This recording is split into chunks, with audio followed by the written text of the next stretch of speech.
The breach opened above the Kadingia sanctum with the sound of reality tearing itself apart, a rupture that screamed through dimensions like the death cry of a god. The air shimmered with heat that had nothing to do with fire and everything to do with the fundamental wrongness of two cosmologies colliding. Stone pillars that had stood for millennia cracked and wept molten tears. The sky, already choked with ash and the crimson pulse of argent energy, split wide to reveal something else entirely, something that did not belong in this universe of endless war. Light poured through, but it was the wrong kind of light, too clean, too bright, carrying with it the scent of wine and jasmine and ancient star song. The demons nearest the breach recoiled, not in fear but in confusion, their hunger momentarily forgotten as they beheld an intrusion that defied the logic of their existence. Lucifer Morningstar stepped through the wound in space wearing a three-piece suit that somehow remained immaculate despite the journey between worlds. His shoes clicked against obsidian stone that had never known such precise acoustics. He straightened his cuffs with the practiced ease of someone accustomed to making entrances, his dark eyes scanning the wasteland before him with an expression that shifted from curiosity to distaste in the span of a heartbeat. This was hell, certainly, but not his hell. The architecture was all wrong, too geometric, too purposeful. Built not for punishment but for production. Massive towers rose in the distance, their surfaces crawling with veins of luminous energy that pulsed like infected wounds. The air tasted of copper and ozone and something else, something that made his celestial senses recoil. He had felt the disturbance from Los Angeles, a tremor in the fabric of hell's sovereignty that no one else seemed to notice. His hell, the one he had abandoned eons ago, still called to him sometimes, still whispered through the connection that could never be fully severed. But this was different. This was a violation, an assertion that there existed another hell, another order of damnation that operated entirely outside his dominion. Pride, that oldest and most intimate of sins, had compelled him to investigate. After all, if there was another devil somewhere, claiming authority over the damned, Lucifer wanted to have a conversation about jurisdiction. The first demon came at him without preamble or negotiation. It was an imp, though that designation would have meant nothing to Lucifer. He saw only a twisted mockery of biological form, something that had been human once, perhaps, or humanoid, before corruption had reshaped it into a weapon. Its skin was the color of burnt meat, stretched taut over elongated limbs that ended in claws designed for maximum tissue damage. Eyes like molten amber fixed on him with an intelligence that was purely predatory, entirely divorced from reason or fear. It shrieked, a sound that would have liquefied the sanity of any human listener, and hurled a bolt of plasma that carved through the air with killing intent. Lucifer tilted his head slightly, and the projectile curved around him, spattering against stone 20 feet distant. The demon paused, its alien mind struggling to process the impossibility it had just witnessed. Lucifer smiled, and it was the smile that had once made angels weep and mortals abandon their principles. He extended one hand, fingers spread wide, and exerted his will in the way that had always worked, the way that bent reality to his desires simply because he desired it. The demon should have frozen. It should have fallen to its knees in abject terror, confronted by a presence that predated its entire concept of existence. It should have begged for mercy or annihilation, anything to escape the weight of his regard. Instead, it lunged at him with renewed fury. Lucifer's smile faltered. He moved faster than thought, sidestepping the creature's assault with supernatural grace, but he felt something he had not felt in millennia: confusion. The demon did not fear him. It did not recognize him. Whatever cosmic authority he carried, whatever celestial weight his presence should have conveyed, it meant nothing here. He was simply another target, another piece of meat to be torn apart and consumed. The realization struck him with the force of revelation, and for the first time since stepping through the breach, Lucifer Morningstar felt the cold touch of uncertainty. He caught the imp by its throat as it lunged past him, his grip effortless, and squeezed. The creature thrashed in his grasp, claws raking across his arm hard enough to shred fabric and draw blood that glowed faintly in the crimson gloom. Lucifer stared at the golden ichor welling from the cuts, then at the demon still fighting in his hand, and something dark flickered across his features. He tightened his grip until bones cracked and the imp's movements became spasmodic, then hurled the broken thing against the nearest pillar with enough force to paint the stone with viscera. Behind him, the breach sealed itself with a sound like the universe sighing in relief. Lucifer turned slowly, taking in his surroundings with the full weight of his attention. The Kadinga sanctum stretched in all directions, a plaza of black stone carved with symbols that hurt to look at directly, glyphs that seemed to writhe and reform whenever his gaze slipped away from them. The towers he had glimpsed earlier dominated the horizon, impossibly tall structures that vanished into the perpetual storm clouds overhead. Between them, rivers of liquid fire flowed through channels cut deep into the bedrock, their surfaces occasionally broken by shapes that might have been corpses or might have been something still struggling toward death. The air vibrated with industrial sound, the distant thunder of machinery processing something vast and terrible. And everywhere, there was the energy. It soaked into his skin like radiation, invasive and aggressive, trying to worm its way into the core of his being. Argent energy, though he did not know that name yet, he could feel it wanting to corrupt him, to reshape him into something compatible with this place.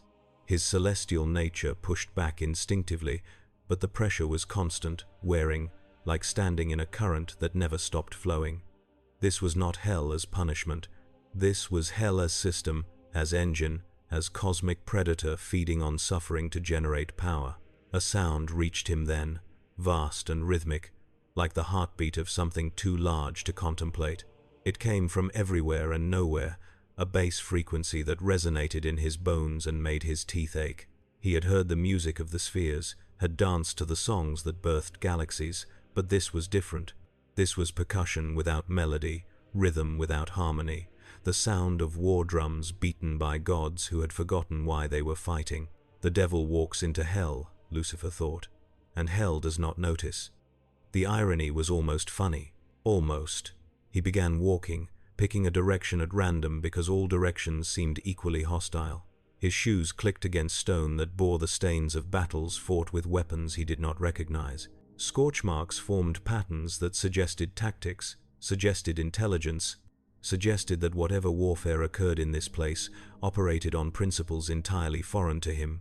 He passed the corpse of something massive, a demon that must have stood 15 feet tall in life, its body torn apart with surgical precision.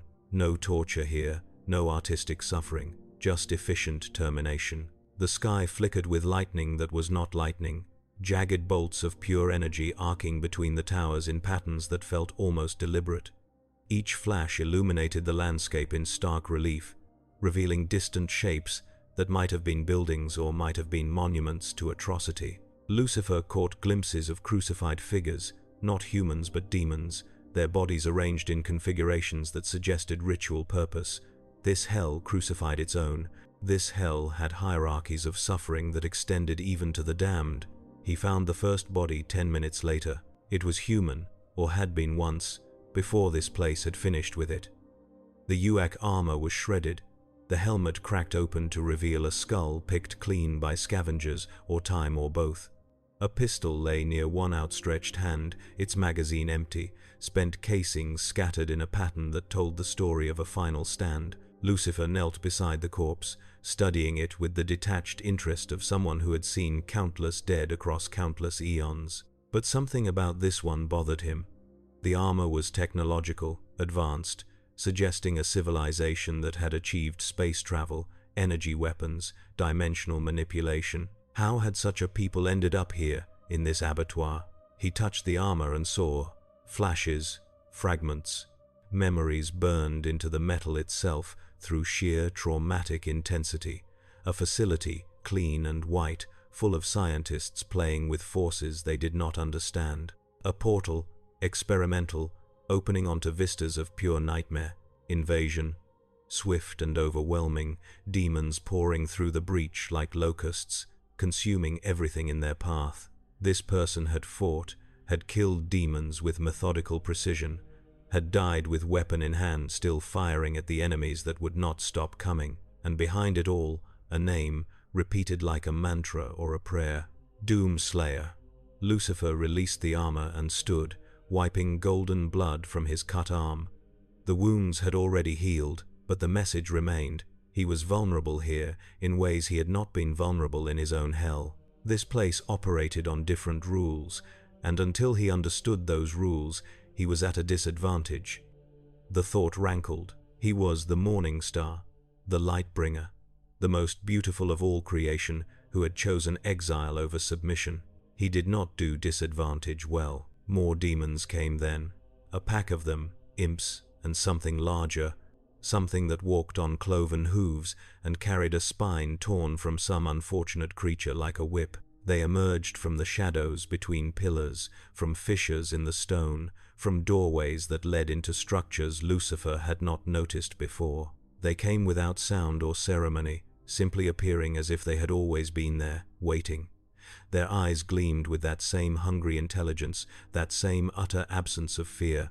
Lucifer sighed and rolled his shoulders, loosening muscles that had not needed loosening in millennia.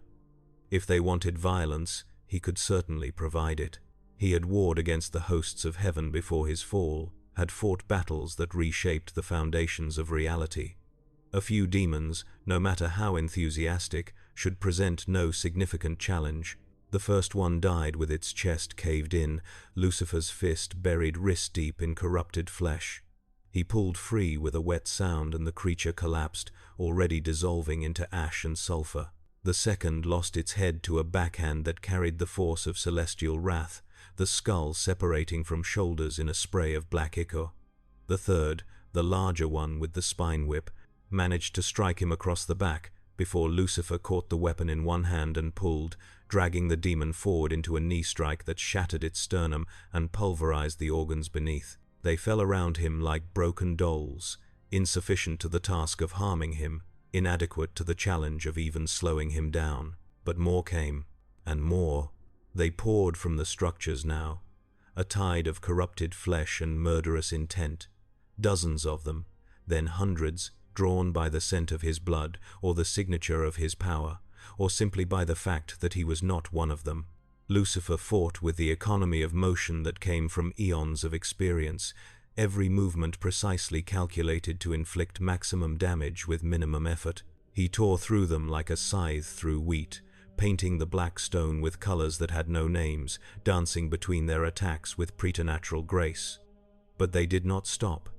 They did not hesitate. For every demon he killed, two more appeared, and behind them, glimpses of even larger things, shadows that promised escalation. This was not sustainable. Lucifer broke away from the melee. Vaulting over the reaching claws of an imp and landing 20 feet distant, he spread his wings, the action instinctive, calling on the appendages he had hidden away for so long. Massive structures of light and shadow unfurled from his back, glorious and terrible, spanning 30 feet from tip to tip. The demons paused. Finally, confronted by a display that transcended their understanding. For a heartbeat, there was silence. Then something laughed. It was not one of the demons.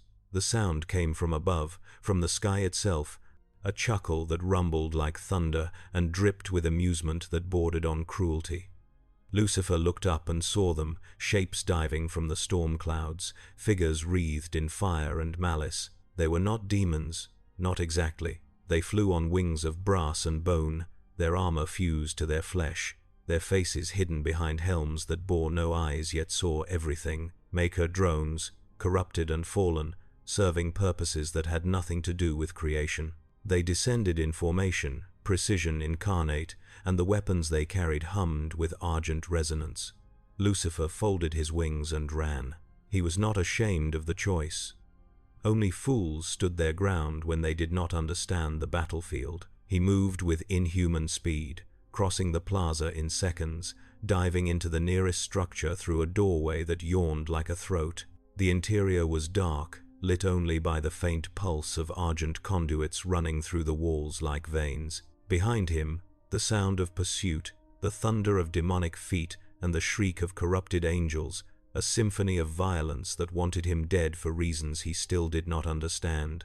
The corridor twisted, descended, plunged deeper into the bowels of this place. Lucifer ran without thought of direction, trusting instinct and luck in equal measure, taking turns at random, following paths that seemed to lead down, always down. The walls pressed close, organic and mechanical in equal measure, pulsing with that invasive energy that wanted to consume him. He passed chambers filled with machinery he did not recognize, saw vats of something luminous and writhing, glimpsed screens displaying data that meant nothing to him. The pursuit fell away gradually, the sounds of his hunters growing distant and then vanishing entirely. Either he had lost them, or they had decided he was not worth the effort. Lucifer slowed to a walk, then stopped, catching his breath, not because he needed to, but because the habit was comforting. He found himself in a chamber that was almost quiet, almost peaceful, lit by a single argent conduit that ran floor to ceiling like a pillar of captured lightning. The air here tasted less aggressive, though that might have been wishful thinking. He was about to continue when he noticed the figure. It sat in the corner of the chamber, perfectly still, watching him with eyes that glowed with faint golden light. Not a demon, not corrupted, but not human either. The form was vaguely humanoid, tall and slender, wrapped in robes that might have been white once but were now stained with rust and ash. Wings, vestigial and broken, hung from its back like memories of flight. A maker, Lucifer realized, though the designation was beyond him, a fallen angel of this universe, though not fallen in the way he understood falling. The being spoke, and its voice was hollow, echoing, like sound traveling through a vast, empty space. "You do not belong here."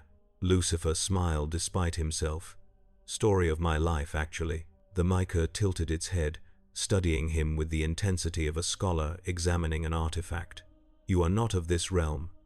Not of any realm adjacent to this one. Your essence is incompatible, your metaphysics alien. Yet you stand here, breathing air that should kill you, bleeding blood that should ignite this entire structure.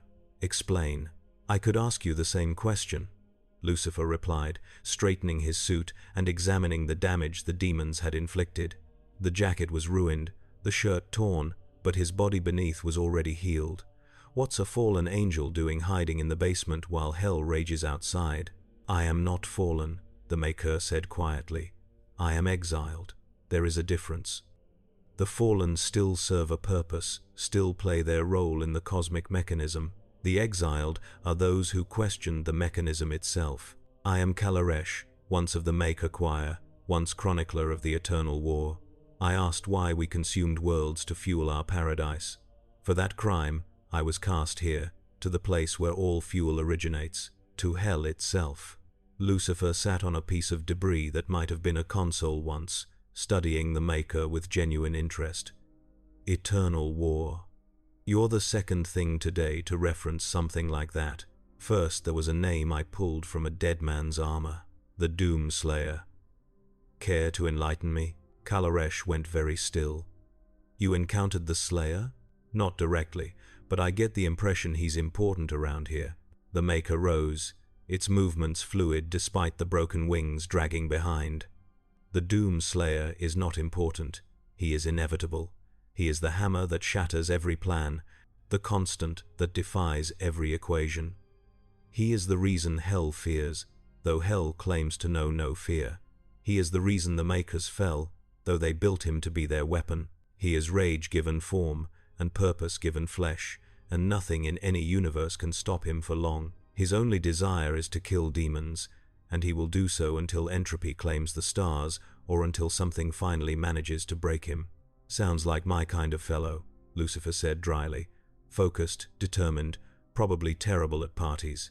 "This is not humor time," Kalaresh hissed, moving closer, its robes billowing as if caught in a wind that did not exist. "You do not understand what you have walked into. This is not hell as punishment. This is not the place where the wicked go to suffer for their sins. This is hell as resource, as weapon, as virus consuming all reality. The demons here exist to spread, to corrupt, to consume everything they touch. They crossed into your universe once, did you know that? Long ago, before the Makers sealed the paths. They devoured 12 worlds in 3 hours, entire civilizations reduced to screaming meat for the grinder.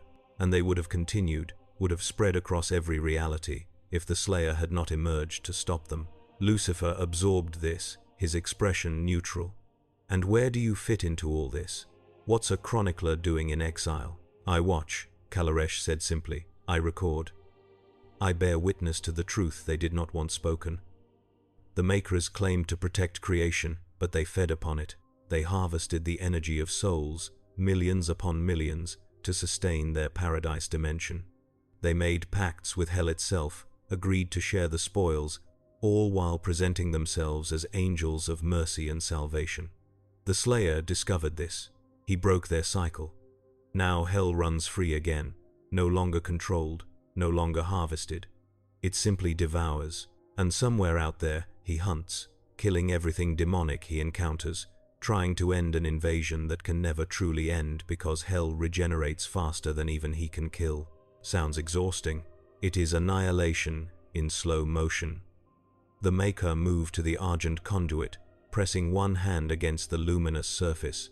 This energy, this power that suffuses everything here, it is rendered suffering, literally. Hell has learned to weaponize agony, to refine it into fuel that can power weapons, open portals, warp reality.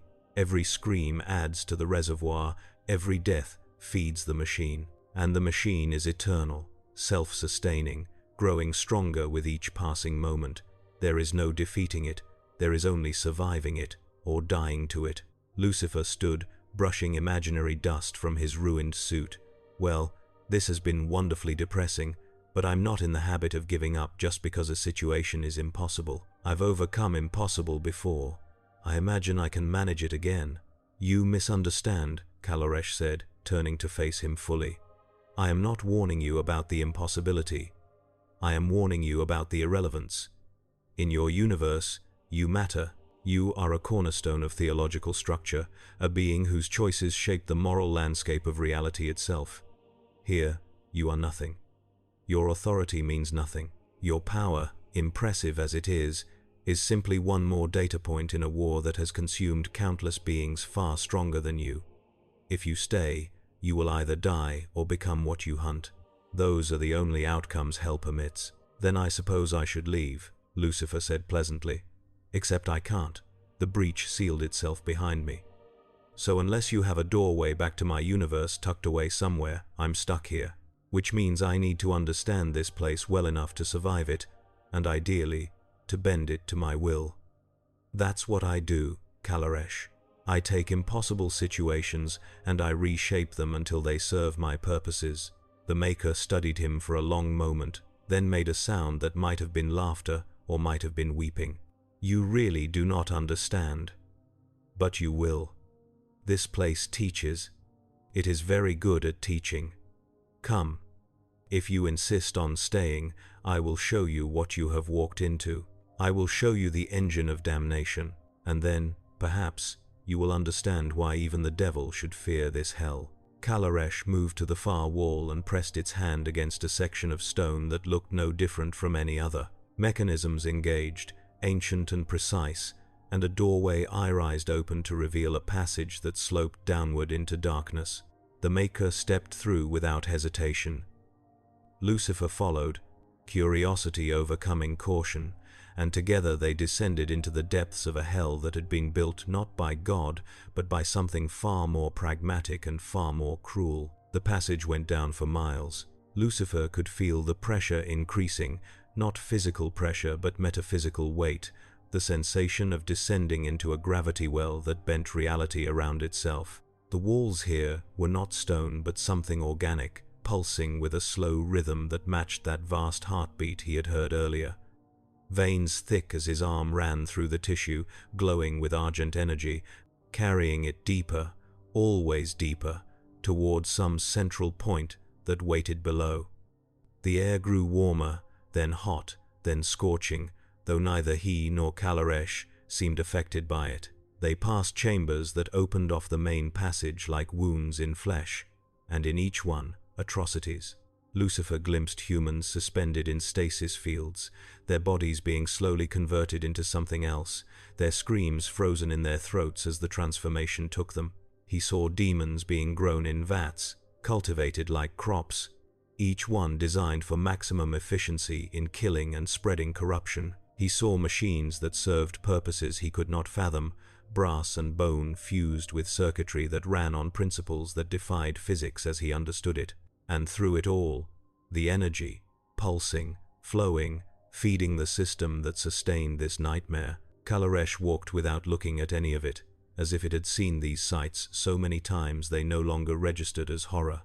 It spoke as they descended, its voice a running commentary on damnation. The UAC discovered this dimension by accident.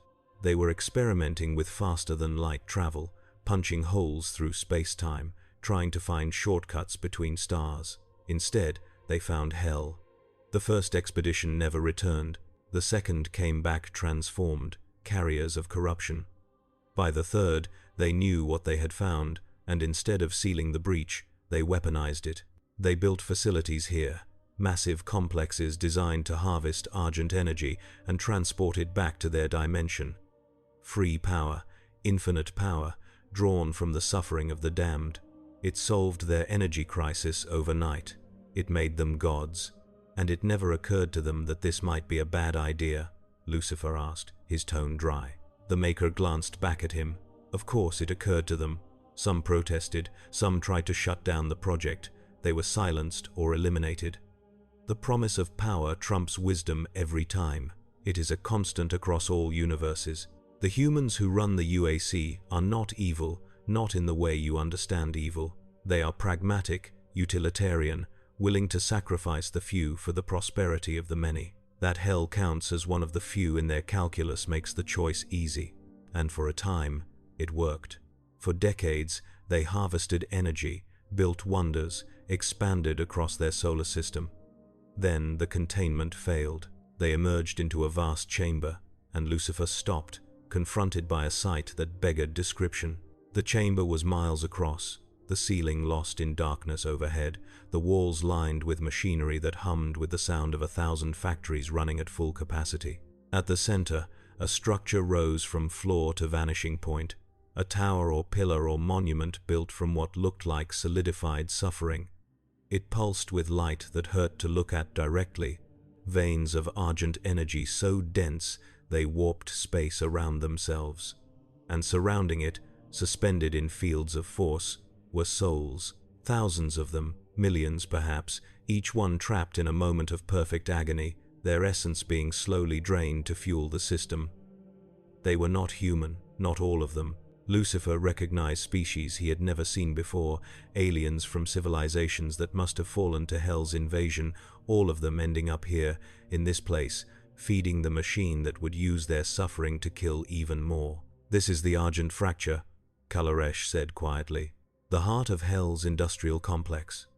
Every drop of energy used by demons, every portal they open, every weapon they power, it all originates here. The souls provide the base material, the suffering provides the charge, and the machines refine it into something transportable, efficient, brutal, eternal. Lucifer stared at the Tower of Pain, his expression unreadable. In his own hell, punishment was personal, tailored to the sin, designed to teach or break the sinner until they understood the magnitude of their transgression. It was cruel, certainly, but it was meaningful. This was industrial. This was suffering as commodity, as fuel, as resource to be extracted and consumed without any pretense of justice or purpose beyond power generation. This is obscene, he said finally. Yes, Kalaresh agreed, but it is honest. It does not pretend to be for the sinner's own good. It does not claim moral authority or divine mandate. It simply is, a system feeding itself, growing, spreading, consuming. Hell was always going to be this, given enough time, yours included. The architecture of punishment eventually becomes the architecture of power, and power cares nothing for the suffering it creates, only for the results it achieves. You're very philosophical for someone who helped build this. I did not build this, the Maker said sharply. The Dark Lord built this, or something older even than him. The Makers simply harvested from it, and the UAC learned from the Makers. I only chronicle. I watch and record because someone must. Because when this is finally over, if it is ever over, Someone needs to remember what happened here. Someone needs to bear witness to the cost. A sound reached them then, vast and ominous, the grind of machinery shifting to a new rhythm. The tower at the center of the chamber flared brighter, its light painful, invasive. Alarms began to sound, distant but growing closer. Kalaresh turned sharply, its broken wings flaring slightly in what might have been alarm. "We need to leave. Now." "What's happening?" "A harvest." The Maker was already moving, heading toward an exit on the far side of the chamber. When they process a new batch, the energy discharge can disintegrate anything not properly shielded. Unless you enjoy being unmade at the molecular level, I suggest you run. Lucifer ran. They sprinted across the chamber floor, Kalaresh's robes billowing behind it, Lucifer's wings instinctively folding tight against his back. Behind them, the tower reached some critical threshold and released a pulse of energy that washed across the chamber like a tidal wave. Lucifer felt it hit him, pass through him, and for an instant everything was pain, every nerve ending reporting damage simultaneously. He stumbled but kept moving, driven by the same survival instinct that had gotten him through the fall, through exile, through eons of existence in dimensions that wanted him gone. They reached the exit just as the wave crested, diving through the doorway and into a corridor that sealed itself behind them with the sound of finality. Lucifer lay on the floor of the corridor, gasping, golden blood seeping from his nose and ears. That had hurt. That had actually hurt in a way nothing had hurt in centuries. He touched his face, felt the wetness, stared at the blood on his fingers. This place was wearing him down, degrading him, minute by minute. How long before it killed him outright? "You are resilient," Kalaresh observed, standing over him. "Most beings would have been reduced to screaming vapor. Your celestial nature protects you, but not indefinitely. The longer you remain, the more this dimension will attempt to corrupt or destroy you. There are only 3 outcomes for outsiders in hell: consumption, corruption, or escape. Since you cannot escape, you have 2 options remaining." Lucifer stood slowly, wiping the blood from his face. "You said there was one who survived here, this Doomslayer. He's not corrupted, not consumed. How? Because he was made for this." The Maker began walking again, leading Lucifer through corridors that twisted in ways that suggested non-Euclidean geometry. The Slayer is a weapon, though he no longer serves those who created him. The Makers found a human warrior, an ordinary mortal who fought demons with such ferocity that even hell took notice. They brought him to the edge of death, then infused him with the power of the Seraphim, our most ancient technology, the same power that created reality itself. They made him immortal, unkillable, a being whose only purpose was to destroy demons. And then they pointed him at hell and set him loose. And he just kept going. He has never stopped. For eons, he has raged through hell, killing everything in his path, reducing armies to corpses, toppling kingdoms, breaking the hierarchy over and over again. The demons fear him so much they built a temple to trap him, sealed him in stone, prayed he would never wake. But the UAC found him. They awoke him, and now he fights again, no longer for the Makers, but simply because it is what he is. He is the Doomslayer. He is the one constant hell cannot overcome. They emerged into another chamber, smaller than the last but no less ominous. This one was clearly habitable, or had been once. There were furnishings here, ancient and decayed, chairs and tables built for beings of human scale. Screens lined one wall, most of them dark, but a few flickered with images that Lucifer could not parse. Kalaresh moved to the screens and touched one, bringing it to life fully. A map appeared, showing a network of dimensions or locations, each one marked with symbols and notations. This was the Chronicler's sanctum. Before I was exiled from it, I maintained records here, documented the expansion of hell, tracked the Slayer's path of destruction. When they cast me out, they did not erase the data. Perhaps they thought it irrelevant. Perhaps they simply did not care. But the information remains, and it can help you understand what you face. Lucifer approached the screen, studying the map. It showed his universe among many others, each one connected by lines that must have represented portals or dimensional passages. Most of the universes shown had markers beside them, symbols that might have indicated corruption level or invasion status. His own universe had a small marker, almost negligible, suggesting hell had touched it only lightly. But there were others, dozens of them, that were completely overrun, their icons glowing red with the intensity of total demonic saturation. "How many?" Lucifer asked quietly. "Worlds," Kalaresh replied. "Thousands, at least. Perhaps tens of thousands. The Makers lost count. Hell does not discriminate. It spreads to every dimension it can reach, corrupting and consuming, growing stronger with each conquest. Your universe survived only because the Makers intervened early, sealed the breach, prevented the infestation from taking root. But that protection came at a cost. What cost? Your souls." The Maker turned from the screen to face him. "The Makers harvested your dead, processed them in facilities like the one I showed you, used their suffering to power their paradise dimension of Urdak. They presented it as salvation, as ascension, but it was slavery. Your religions, your concepts of heaven, they were all built on the foundation of Maker manipulation. And when the Slayer discovered this truth, he shattered Urdak itself, broke the system, freed hell from its constraints. Now there is no one harvesting, no one controlling. Hell simply spreads, and the only thing standing against it is one very angry warrior who refuses to stop fighting." Lucifer processed this, his mind racing through implications and connections. His hell, the one he had ruled before his self-imposed exile, existed because of divine mandate, because God had created a place for punishment and redemption. But if the Makers had been manipulating human souls, harvesting them, then perhaps his hell was not the only hell. Perhaps there were layers and dimensions of damnation he had never suspected. Perhaps his role as devil had been obsolete from the start, a local authority in a cosmos that had far worse things than him operating just beyond perception. The thought was strangely liberating. "Show me more," he said, moving closer to the screens. "Show me everything you have on the Slayer. If I'm going to survive here, I need to understand what I'm dealing with." Kalaresh hesitated, then nodded. It touched the screen again, and files began to open, images and text cascading across the display.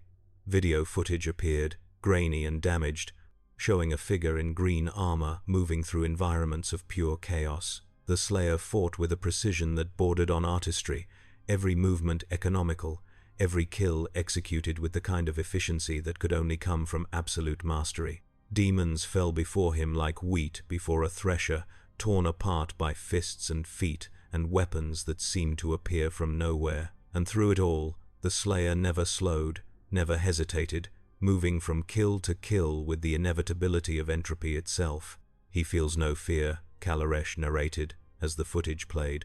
"No doubt, no hesitation. He is pure purpose, rage refined to a single point. The demons call him Unchained Predator, Hellwalker, the Doomslayer.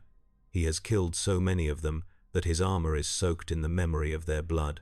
The energy he radiates is anathema to demonkind, a frequency that causes them pain simply by existing.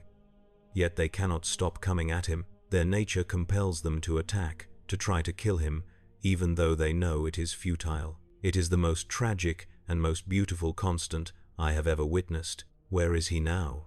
Unknown." The Maker cycled through more files. The Slayer does not stay in one place. He moves constantly, following the spread of demonic infestation, hunting nexus points where Hell's influence is strongest. He destroyed the Argent Tower, crippled the soul extraction infrastructure, killed the Titan. Every time Hell builds something new, he appears to tear it down. If I had to guess, he is somewhere in the Sentinel worlds right now, or perhaps back in Mars, hunting the remnants of the UAC's demonic experiments. Can you contact him? No. And even if I could, I would not. The Slayer does not differentiate between demonic and non-demonic when he is in the midst of slaughter.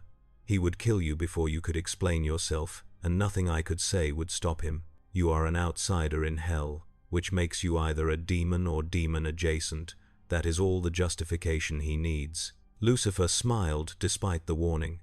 He sounds delightful. I really must meet him. That would be your death. I'm harder to kill than you think. Besides, if he's the key to surviving this place, I need to understand him.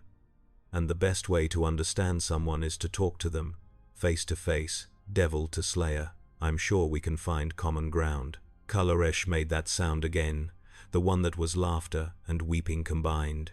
You are insane. The seraphim themselves could not control him. The makers who made him could not direct him. The Khan maker, the ruler of all Urdak, fell to his rage. What makes you think you can negotiate with something that responds to all problems with extreme violence? Because I am very good at talking, Lucifer replied, his smile widening. It's literally what I do. I convinced angels to fall with me. I talked my way out of hell and into a nightclub in Los Angeles. I have spent eons finding common ground with beings who wanted me dead or damned or both. This slayer, he's angry, he's violent, he's probably very traumatized, but he's still thinking. Strategy implies thought. Thought implies consciousness. Consciousness implies the possibility of conversation. I just need to survive long enough to have that conversation. The Maker stared at him for a long moment, then turned back to the screens. You are either the bravest being I have ever met, or the most foolish. Perhaps both. Very well. I will tell you what you need to know. But understand this. The Slayer is not a person anymore, not in any conventional sense. He is a force of nature wearing the shape of a man, and if you stand in his way, he will go through you without noticing you existed. Then I'll make sure he notices, Lucifer said softly. I'm very good at getting noticed. Kalaresh began pulling up more files, more footage, more data.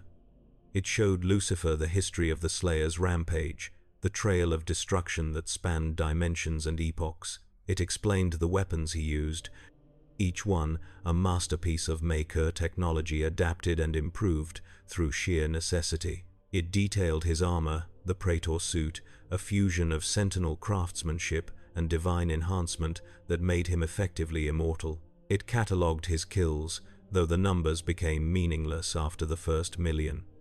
It showed the fortresses he had breached, the titans he had felled, the hierarchies he had shattered. And through it all, Lucifer saw the pattern. The Slayer did not fight for territory or resources or power. He fought because fighting was the only language Hell understood, and he was determined to speak that language until Hell finally learned to listen.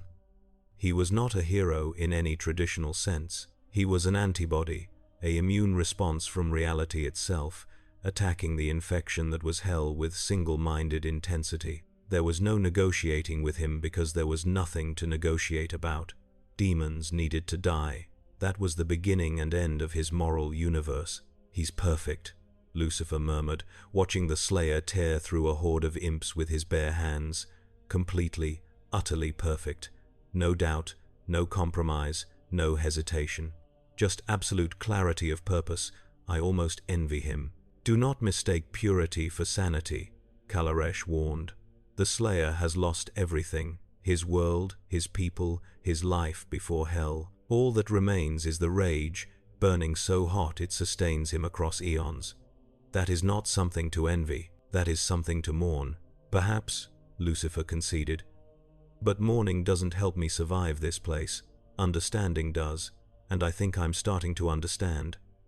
This dimension operates on principles of power and hierarchy. The strong dominate the weak, consume them, use them as resources. The Slayer survives because he is stronger than anything Hell can produce, and his strength is sustained by divine enhancement that Hell cannot corrupt or consume. I don't have that enhancement, but I have something else. I have celestial essence, the remnants of my time as the morning star. If I can learn to weaponize that, to turn it into something this dimension respects, I might be able to carve out a space where I can exist without being immediately torn apart. The Maker looked thoughtful.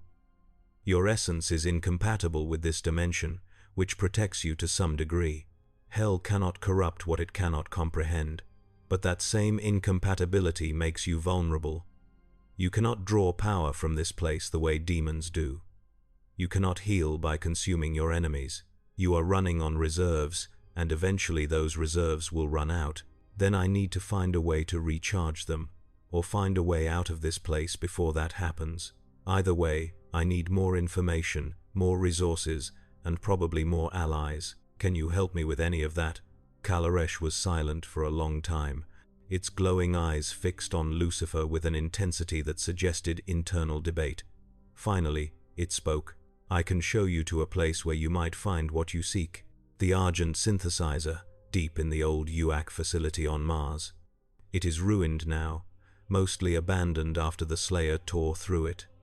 But the equipment there might allow you to adapt Argent energy to your physiology without corrupting you. It is dangerous, probably lethal, but it is the only option I can think of. Alternatively, I can guide you to one of the dormant Sentinel portals.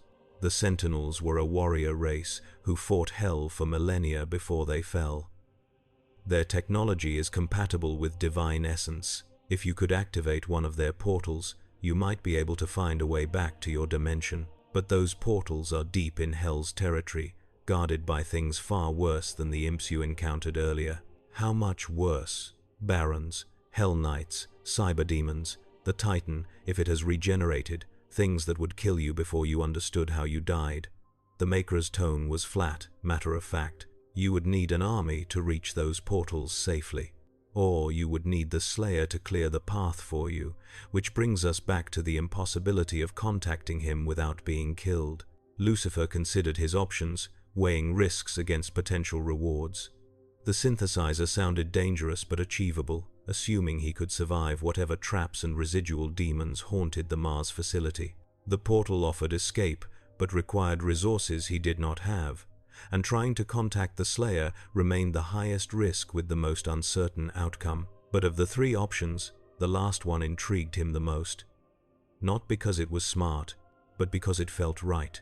He had not come all this way, had not survived his fall and millennia of exile, just to sneak around the edges of someone else's war. If he was going to exist in this dimension, he needed to understand its rules, and the Slayer was clearly the ultimate expression of those rules. Meeting him, talking to him, understanding him, that felt like the key to everything else.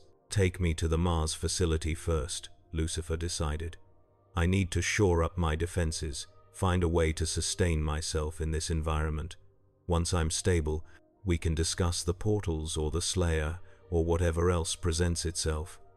But I need to be operating from a position of strength, not desperation. Desperation leads to mistakes, and mistakes in hell lead to consumption or corruption.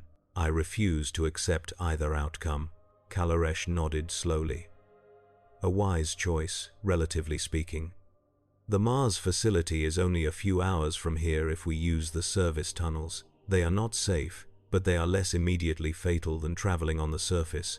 We will need to move quickly and quietly. The demons are drawn to conflict, to noise, to displays of power. If we can pass through their territory without attracting attention, we might reach Mars before they realize we were ever here.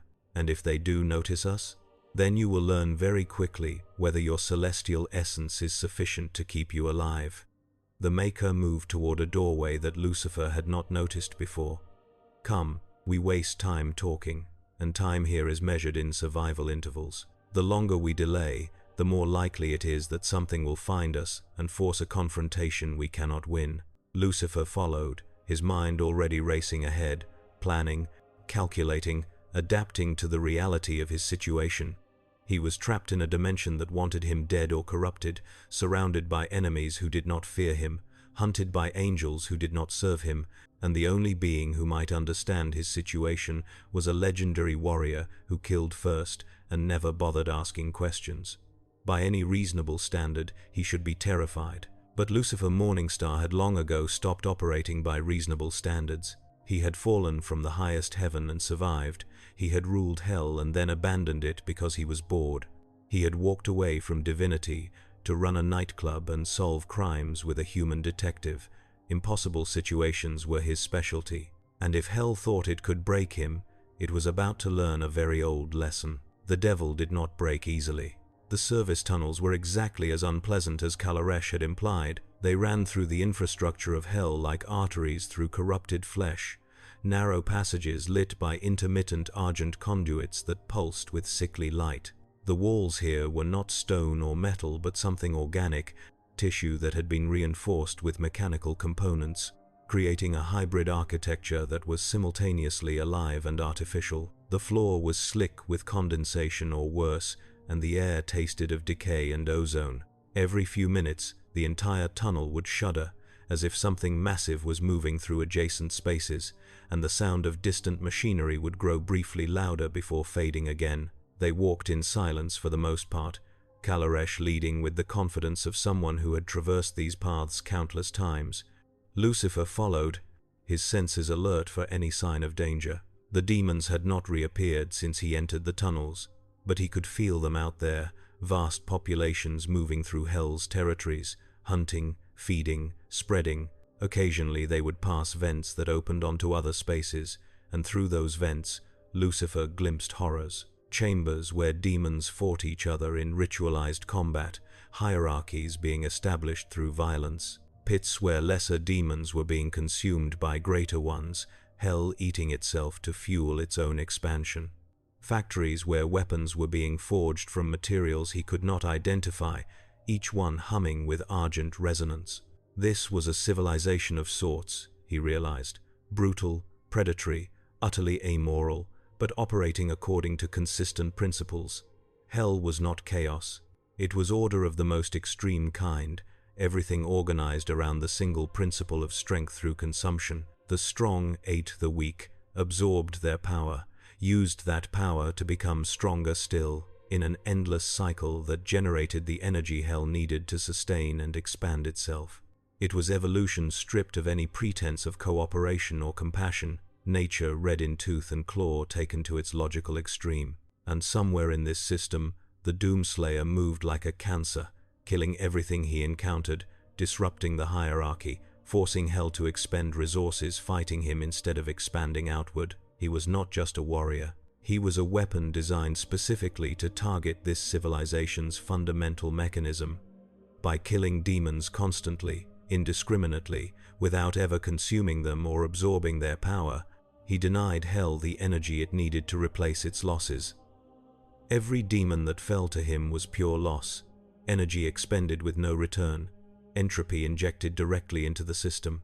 Given enough time, enough kills, he could theoretically starve Hell itself to death. The realization made Lucifer smile. The Slayer was not just fighting Hell, he was economically devastating it, destroying its resource base kill by kill, body by body. It was the kind of long-term strategy that required either genius or such profound hatred that strategy became instinct, probably both. They emerged from the tunnels into a transitional space, a chamber where several passages converged. Kalaresh paused here, consulting some internal map or memory, deciding which route to take. While the Maker deliberated, Lucifer examined their surroundings more carefully. The chamber was larger than most they had passed through, with a high ceiling that bore markings that looked almost like writing, glyphs or symbols, arranged in patterns that suggested meaning even if that meaning was inaccessible to him. He was about to ask Kalaresh about them when he felt it. A presence, vast and malevolent, turning its attention in their direction. Kalaresh felt it too. The Maker froze, its broken wings spreading slightly in what might have been alarm or defensive posture. "We need to move. Now, what is that?" Lucifer asked, though he already suspected the answer. "A Hell Knight. Perhaps more than one. They patrol these transitional zones, hunting for intruders or weak demons to consume. If they have detected us, we have seconds before they arrive." The Maker was already moving toward the nearest exit. "Run. Do not fight. You cannot win." Lucifer did not argue. He ran, following Kalaresh through a passage that angled sharply upward, climbing toward what he hoped was safety. Behind them, the sound of pursuit began, the heavy tread of something massive moving with terrifying speed. He risked a glance backward and saw it, a shape emerging from the shadows of the convergence chamber. It stood 8 feet tall, its body encased in armor that looked fused to its flesh, great horns curling from its head, eyes burning with the intensity of captured stars. Flames wreathed its arms, and when it saw them fleeing, it roared, a sound that made the walls of the tunnel vibrate. More shapes appeared behind the first, Not one Hell Knight but three, and behind them, smaller forms, imps and worse, drawn by the commotion. Kalaresh led them through a maze of passages, turning seemingly at random, climbing and descending, moving through spaces barely large enough for Lucifer's frame. The pursuit did not falter. The Hell Knights followed with single-minded determination, smashing through obstacles that would have stopped lesser demons, their roars echoing through the tunnel system like the cries of hunting hounds. Lucifer could feel them gaining, could sense the heat of their flames growing closer. His celestial nature protected him from much, but it would not save him from being torn apart by creatures strong enough to pulverize stone with their bare hands. They burst into a larger space, some kind of maintenance hub where machinery hummed and argent conduits converged in a nexus of energy. Kalaresh did not slow, simply dove through the chamber and into another passage on the far side. Lucifer followed, but as he passed through the nexus, inspiration struck.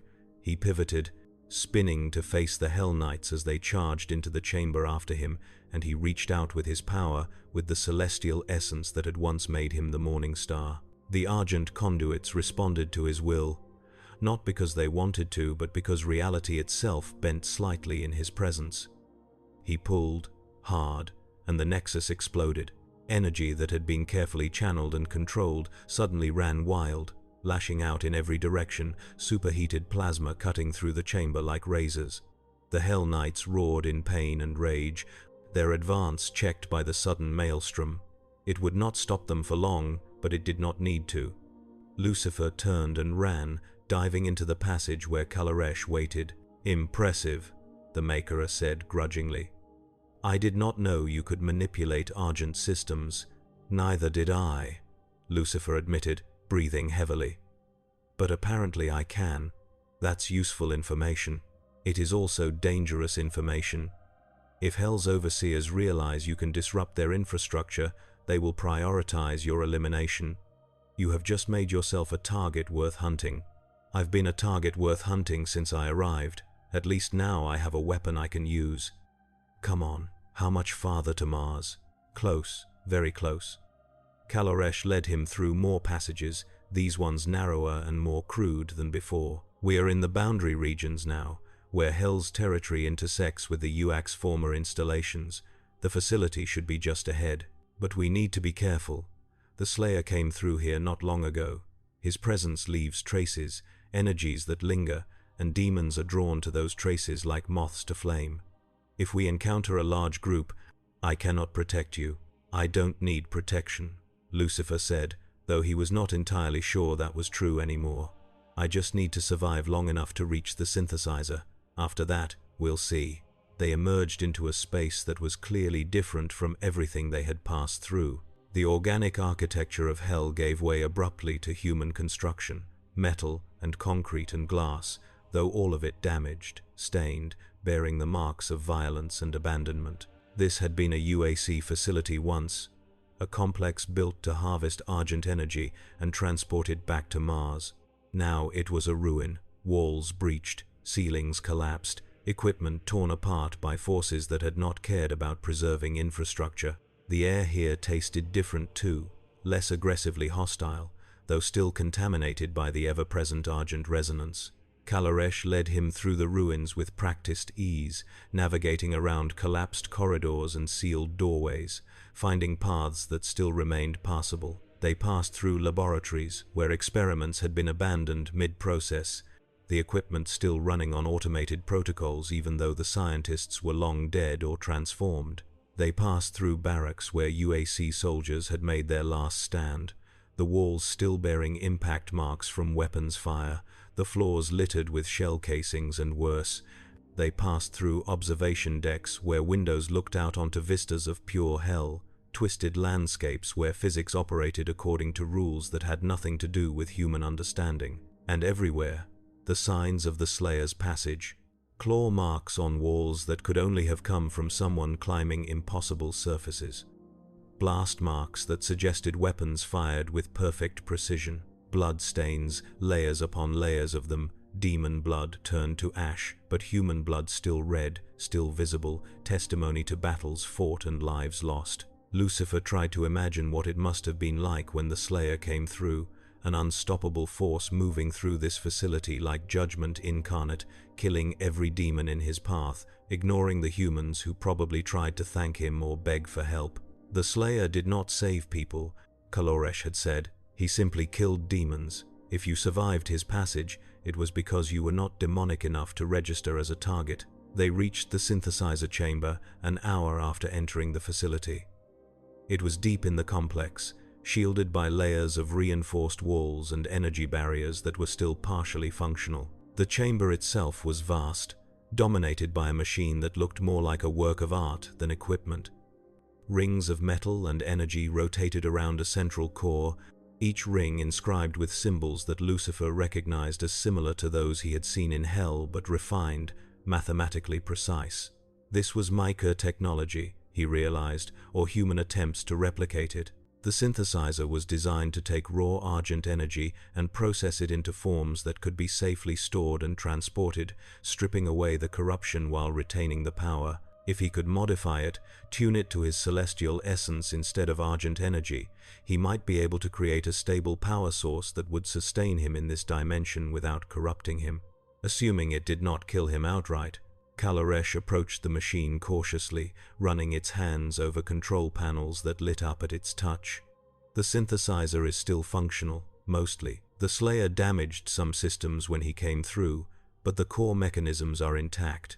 If we can recalibrate it, tune it to your specific energy signature, it should be able to process external power sources and make them compatible with your physiology.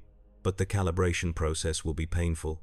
You will be exposing your essence directly to argent energy while the machine tries to find a compatible frequency. If it fails, the incompatibility will destroy you from the inside. How painful are we talking? Lucifer asked, examining the rings with professional interest. I have seen beings liquefied by this process when the calibration failed. The Maker's tone was flat. Your celestial nature might protect you, or it might make the failure more spectacular. There is no way to know until we attempt it. Wonderful. And if it succeeds?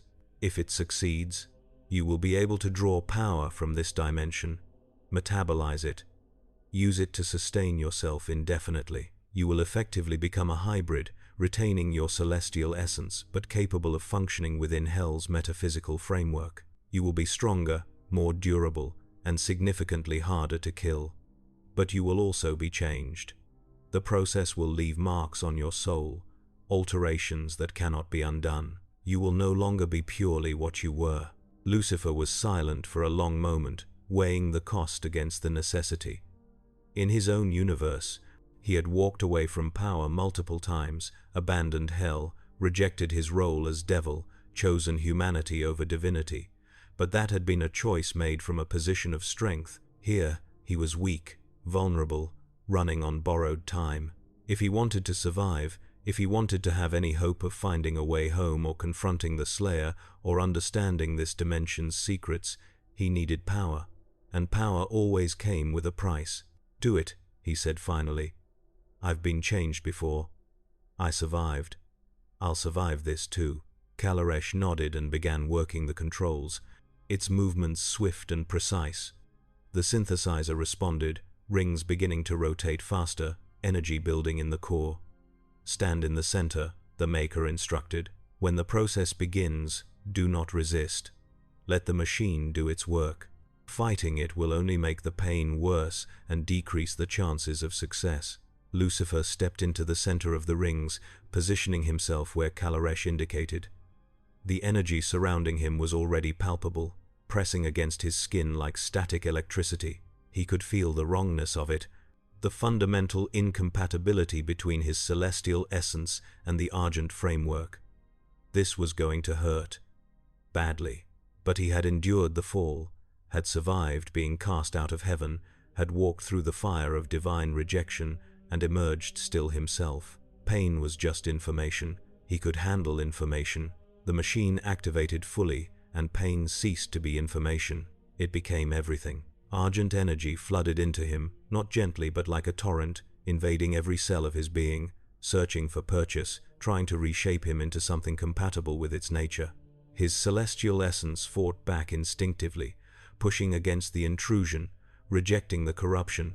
The two forces met inside him like armies colliding, and he was the battlefield. Lucifer screamed, unable to contain the agony, his body arching as the synthesizer's rings spun faster, faster, generating frequencies that resonated with his bones and blood and soul. His wings manifested involuntarily, spreading wide, glowing with light that was no longer purely celestial but tainted with crimson.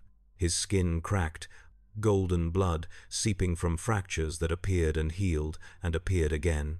The machine was trying to find a balance, a frequency where both energies could coexist, but the gap between them was vast, and bridging it required breaking him down, dismantling his metaphysical structure and rebuilding it according to new principles. He felt himself being unmade, felt his identity begin to fragment under the strain.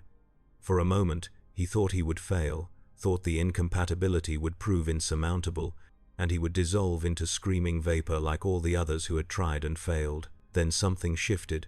Deep in his core, in the place where his celestial essence resided, something recognized the argent energy for what it truly was. Refined suffering, yes, but also pure potential, raw power stripped of its moral context. And Lucifer had always been about potential, about choice, about taking what was given and transforming it into something new. His essence reached out, not to fight the argent energy, but to embrace it, to absorb it, to make it part of himself.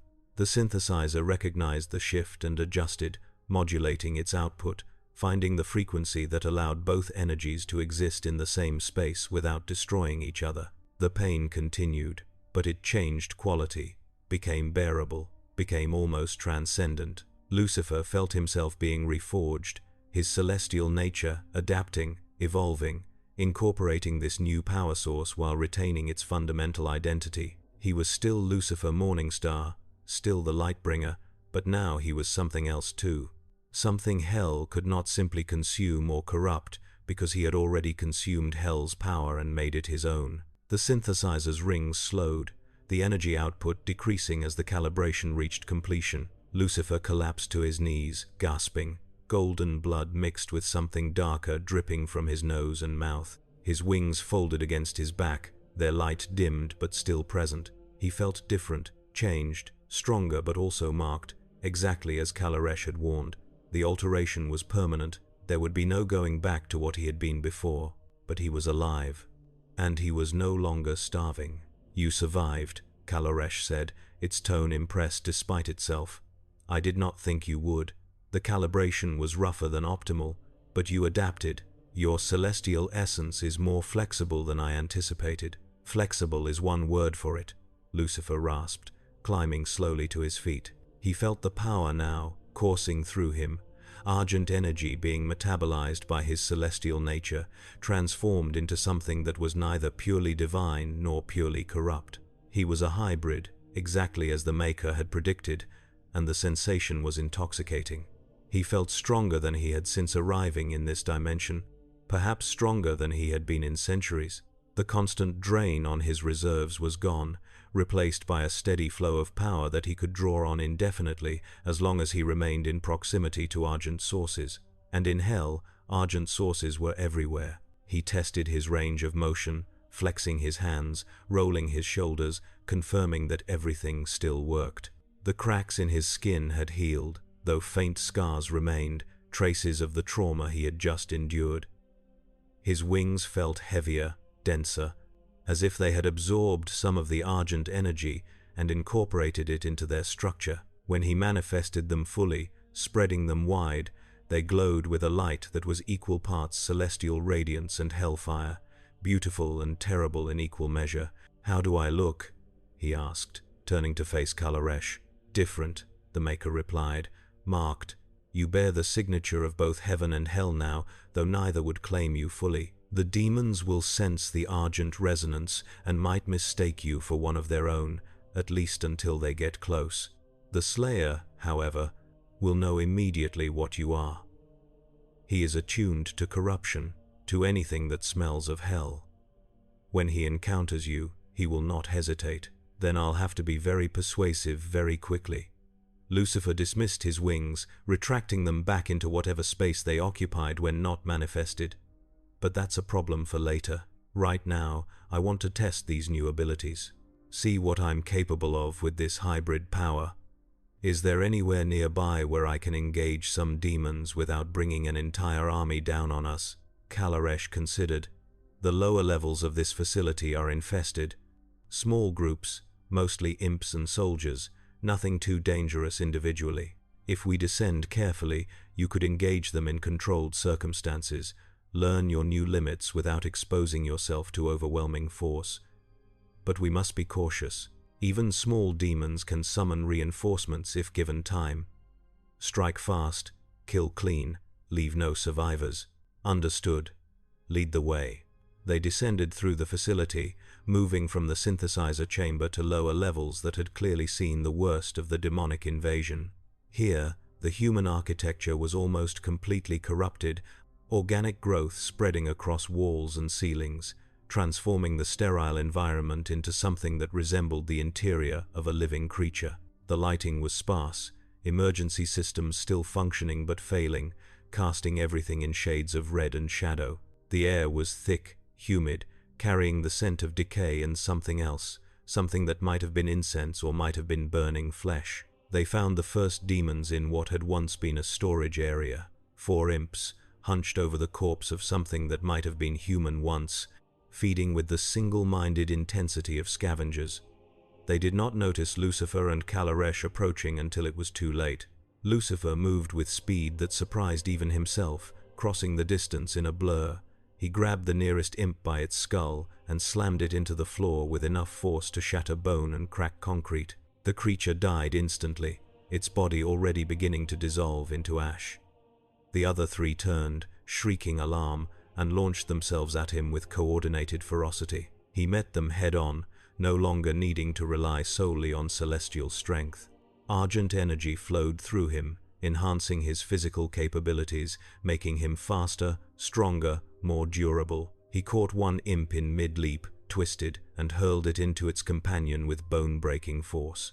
The third raked claws across his chest, tearing through his ruined shirt, but the wounds were superficial, already healing as his hybrid physiology kicked into overdrive. He retaliated with a strike that caved in the imp's ribcage, golden blood mixed with argent residue coating his fist. The creature collapsed, wheezing its last breath. The remaining 2 struggled to rise, injured but not dead. Lucifer approached them deliberately, testing his new power, focusing on the argent resonance within him. He could feel it responding, eager, wanting to be used. He channeled it, pushing the energy out through his hands, and flames erupted, not celestial fire but something darker, crimson and gold mixed together. The flames consumed the imps, reducing them to ash in seconds, their screams brief and terminal. Impressive, Kalaresh observed from its position near the doorway. You have adapted quickly. Most beings who undergo calibration require days or weeks to learn control. You are already weaponizing the hybrid energy. I'm a fast learner, Lucifer replied, examining his hands. The flames had vanished when he stopped channeling, but he could still feel them waiting, just beneath his skin, ready to be called forth. And I've always been good with fire. This just adds a new flavor to an old skill. They continued deeper, encountering more demons as they went. Soldiers this time, humanoid figures in corrupted armor, carrying weapons that fired plasma bolts. These were smarter than imps, more tactical, taking cover behind debris and coordinating their fire. But they were still no match for Lucifer's enhanced abilities. He moved through their formation like a dancer, evading their shots with preternatural grace, closing the distance before they could adjust. He tore through them with a combination of physical strikes and channeled argent flames, each kill executed with brutal efficiency. By the time the last soldier fell, he was starting to understand the rhythm of combat in this dimension, the flow of violence that hell demanded. This was not the elegant warfare of celestial armies, with tactics and strategy and rules of engagement. This was survival of the fittest taken to its extreme, every encounter a test of pure killing ability. There were no points for style, no recognition for mercy. You killed or you were killed. The simplicity was almost refreshing. They emerged into a larger space, some kind of assembly area where the UAC had probably held briefings before the invasion. Now it was a charnel house, bodies stacked in corners, walls painted with blood and worse, and in the center of the space, something waited. Not an imp or a soldier, but something bigger, something that radiated an aura of threat even before Lucifer saw it clearly. A Hell Knight, identical to the ones that had chased them through the tunnels earlier, stood with its back to them, examining something on the floor. Kalaresh grabbed Lucifer's arm, its grip surprisingly strong. "We should retreat. You are not ready for this." But Lucifer was already moving forward, drawn by a combination of curiosity and the desire to test his limits. The Hell Knight sensed him and turned, its burning eyes fixing on him with immediate hostility. It roared, flames erupting along its arms, and charged with the force of an avalanche. Lucifer met the charge head-on. They collided with a sound like thunder, the impact sending shockwaves through the chamber. The Hell Knight was strong, far stronger than the lesser demons Lucifer had killed, its blows carrying enough force to pulverize stone. But Lucifer was no longer operating on purely celestial strength. The hybrid power flowing through him matched the Hell Knight's demonic force, allowed him to stand his ground, to trade blows without being immediately overwhelmed.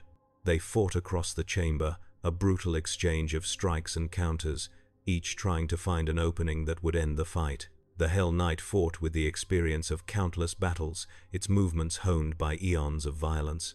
But Lucifer fought with the skill of someone who had warred against the hosts of heaven, who had learned combat from angels, who had perfected warfare before humans even existed. He was faster, more precise, and crucially, more adaptable. When the Hell Knight tried to incinerate him with a gout of flame, he channeled his own hybrid fire to meet it, the two streams of energy colliding mid-air and exploding in a burst that scorched the walls. When the Hell Knight tried to crush him with raw strength, he sidestepped and redirected the force, using the demon's momentum against it. The fight lasted 3 minutes. At the end, Lucifer stood over the Hell Knight's broken body, his fist buried in its chest cavity, golden blood mixed with demon ichor dripping from his arm. The creature was still alive, barely, its eyes dimming as it stared up at him with what might have been confusion or respect, or simply acknowledgement. Lucifer met its gaze, and for a moment, there was understanding between them. They were both predators, both killers, both products of systems that valued strength above all else. Then he channeled argent flame through his arm and into the Hell Knight's core, and the understanding ended with the creature's life. Lucifer stood slowly, breathing heavily but exhilarated. He had just killed a Hell Knight in single combat, something that should have been impossible for him even hours ago. The hybrid power worked. The calibration had succeeded beyond his expectations. He was no longer at the mercy of this dimension. He could fight it, could kill its inhabitants, could carve out a space where he could exist on his own terms. Kalaresh approached cautiously, staring at the corpse with what might have been awe. "You killed a Hell Knight, alone, unaided. I have never seen that done by anyone other than the Slayer himself. What are you?" "I'm Lucifer Morningstar," he replied, a smile spreading across his blood-stained face. "And I'm done being prey. If hell wants me dead, it's going to have to work a lot harder than this." But even as he spoke the words, even as confidence flooded through him, he felt it. That vast presence from before, the one that had turned its attention toward them in the tunnels. It was back, closer now, focused on this location with laser intensity. Something had noticed the Hell Knight's death. Something had sensed the discharge of hybrid power. And whatever it was coming fast. "We need to leave," Kalaresh said urgently. "Now. The Knight's death has attracted attention. Something far worse is en route to this location. What could be worse than a Hell Knight?" "Everything," the Maker replied simply. "Barons, cyber demons, archviles, things that make Hell Knights look like children. We cannot fight them. We can only run." "Move." They ran. They fled through the facility's corridors, Lucifer following Kalaresh through a maze of passages that all looked identical to him. Behind them, the sound of pursuit grew, not the simple brutality of demons chasing prey, but something more organized, more intelligent. He could hear them coordinating, communicating in their guttural language, directing each other, cutting off escape routes. They were being herded, driven toward some predetermined point. A trap. Lucifer realized it the moment they burst into a large chamber and found themselves facing a solid wall with no visible exits. Kalaresh spun, searching frantically for an alternative route, but it was too late. Shapes began emerging from the passages they had just fled through. Demons of every type, imps and soldiers and hell knights, dozens of them, filling the chamber with hostile presence. And behind them, something larger, something that had to duck to fit through the doorway. A baron of hell. It stood 12 feet tall, its body a monument to demonic evolution, every inch of it optimized for violence. Armor plating covered its vitals, fused to flesh that rippled with unnatural muscle. Its eyes glowed with intelligent malice, and when it spoke, the sound was surprisingly articulate, surprisingly human in cadence, if not in tone. Outsider, you do not belong here. Surrender, and your death will be swift. Lucifer looked at the assembled horde, counted the enemies, calculated odds that were laughably bad, and started laughing. He could not help himself. After everything he had been through, after the fall and the millennia in hell and the exile in Los Angeles, after surviving being shot by humans and manipulated by his father and abandoned by everyone he had ever loved, he was going to die in another universe's hell because he had gotten curious about a disturbance in cosmic sovereignty. The irony was exquisite. The Baron tilted its massive head. You find your imminent death amusing? I find everything amusing, Lucifer replied, wiping tears from his eyes. Life, death, damnation, salvation, it's all ridiculous when you really think about it. But no, I don't think I'll be surrendering today. I've been killed before, you see. It didn't stick. I'm annoyingly difficult to get rid of permanently. Then you will die difficult. The Baron gestured, and the horde began advancing, a tide of demonic flesh converging on their position from all sides. Lucifer spread his wings fully, the hybrid light blazing bright enough to cast shadows on the walls. He channeled power, argent and celestial mixing together, building toward a release that would probably kill him along with everything else in the chamber. If he was going out spectacular. He was about to unleash the energy when reality tore open. Not a portal, not a doorway, just reality coming apart like tissue paper, shredded by something that did not care about the structural integrity of dimensions. A shape exploded through the tear, moving so fast it was barely visible, and then the Baron of Hell was dying. Its chest cavity opened from sternum to spine, organs spilling across the floor in a fountain of black ichor. The shape did not stop, did not even slow, simply continued moving through the horde like a harvester through wheat. Demons fell, torn apart with mechanical precision, their bodies collapsing into ruin before they understood they were dead. The sound was deafening, weapons fire and demonic screams, and the constant thunder of violence conducted at inhuman speed. And then, suddenly, silence. The chamber was empty of demons, their bodies already dissolving into ash and memory. Only 3 figures remained standing. Lucifer, wings spread wide, power still building. Kalaresh, pressed against the wall, its eyes wide with shock or terror or recognition. And in the center of the room, standing amid the carnage he had just created, was the Doom Slayer. He was exactly as Lucifer had seen in the footage, a figure in green armor marked with countless battles, a visor that reflected no light, no mercy, no hesitation. Weapons hung from his frame, each one a masterpiece of lethal engineering. But more than the visual presence was the aura, the sense of absolute conviction that radiated from him like heat from a forge. This was not a man who fought demons. This was a force of nature that had been aimed at hell and had never stopped moving forward. The Slayer turned toward Lucifer, and even through the visor, he could feel the weight of that gaze, cold and evaluating. For a moment, they simply stared at each other, devil and demon killer, 2 beings who should not exist in the same universe, locked in silent assessment. Then, the Slayer raised his weapon, a massive gun that hummed with barely contained violence, and aimed it directly at Lucifer's head. Kalaresh was screaming something, warnings or pleas or both, but the sound was distant, irrelevant. All that mattered was the Slayer's finger on the trigger, the moment of decision that would end with Lucifer either dead or proven worthy of existing. Lucifer did the only thing he could think of. He smiled, spread his arms wide in a gesture of openness, and spoke the words that would either save him or seal his doom. "Hello, I'm Lucifer. I believe we need to talk about Hell's management structure. I have some concerns." The Slayer's finger tightened on the trigger, and the universe held its breath. The weapon did not fire, not immediately. The Slayer held the aim steady, his posture suggesting he could maintain this position indefinitely, waiting for any indication that Lucifer represented a threat worth eliminating. Seconds stretched. Each one waited with the possibility of violent termination.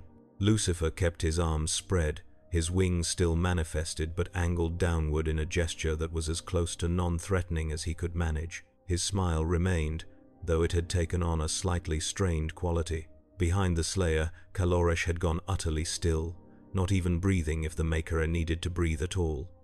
The air in the chamber felt thick with potential energy, like the moment before a storm breaks. Finally, the Slayer lowered his weapon, not holstering it, not putting it away, simply pointing it at the floor instead of Lucifer's head.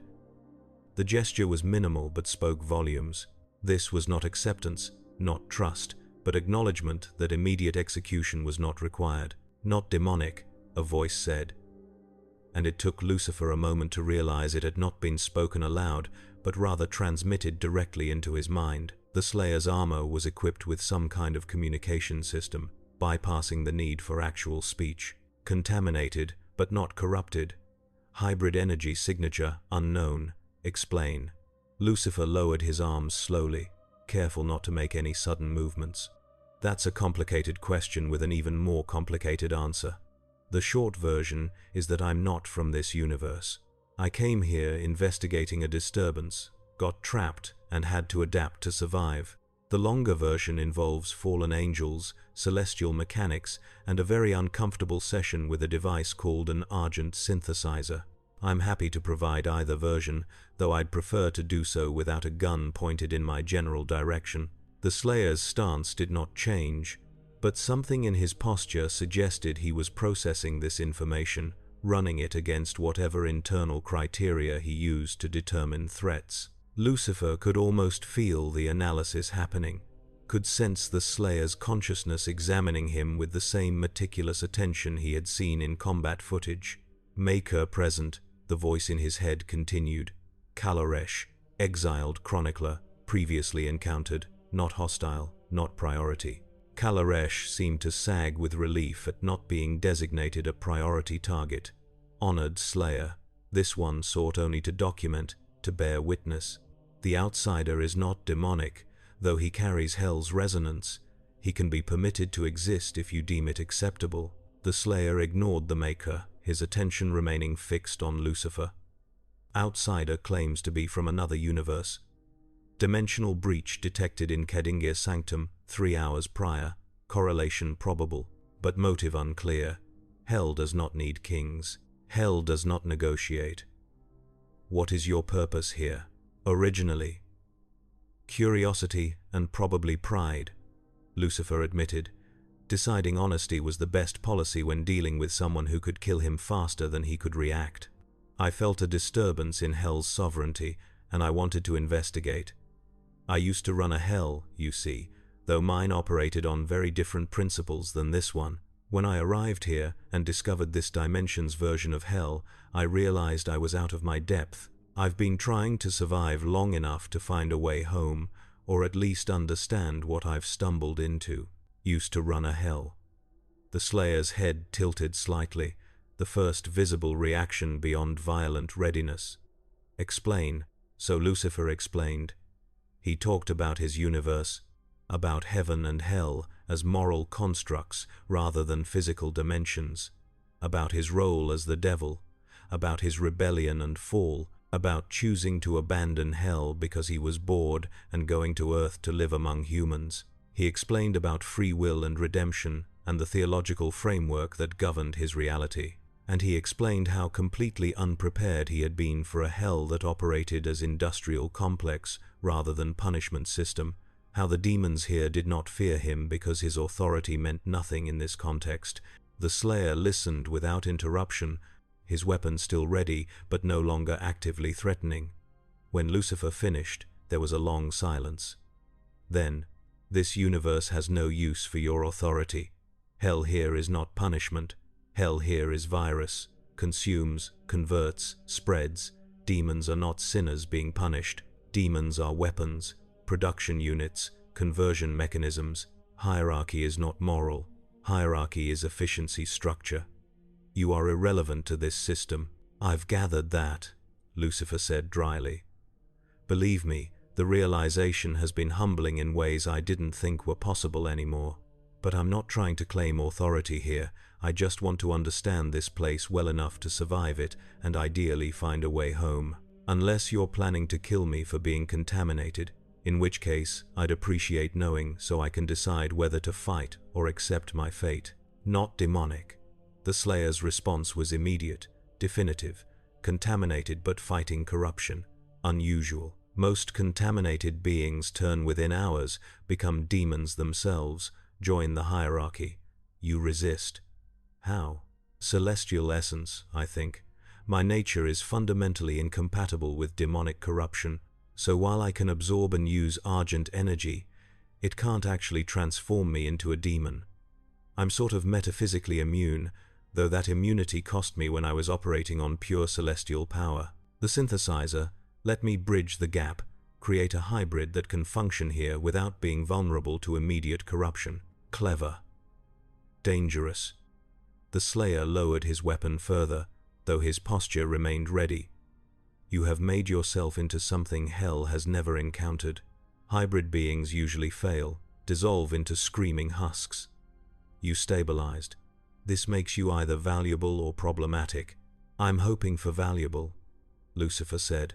"Look, I know you have no reason to trust me, and frankly, if our positions were reversed, I'd probably have already shot first and skipped the questions entirely.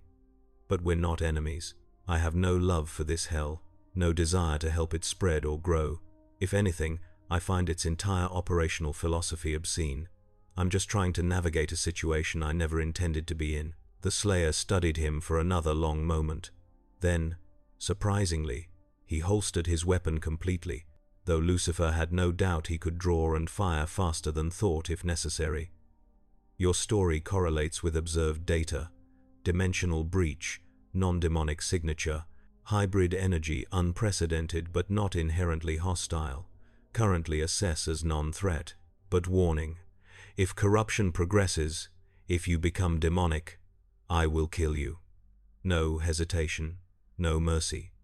"Understood?" "Perfectly understood," Lucifer replied, relief flooding through him.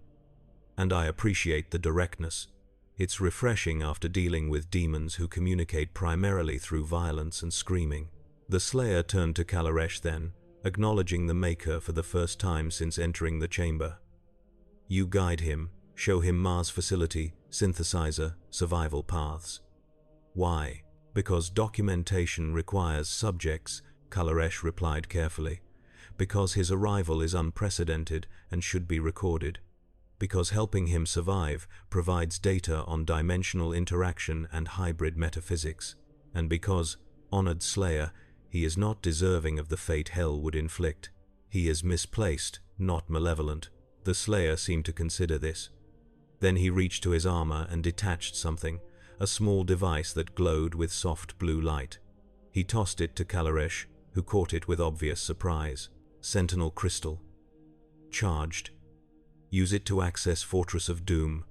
Coordinates encoded. You want data, you can access archives there. Outsider needs information. Sanctuary. Resources. Fortress provides all three. Transport available in lower levels of this facility. Access code. Daisy." "You're offering us sanctuary?" Lucifer asked, genuinely surprised.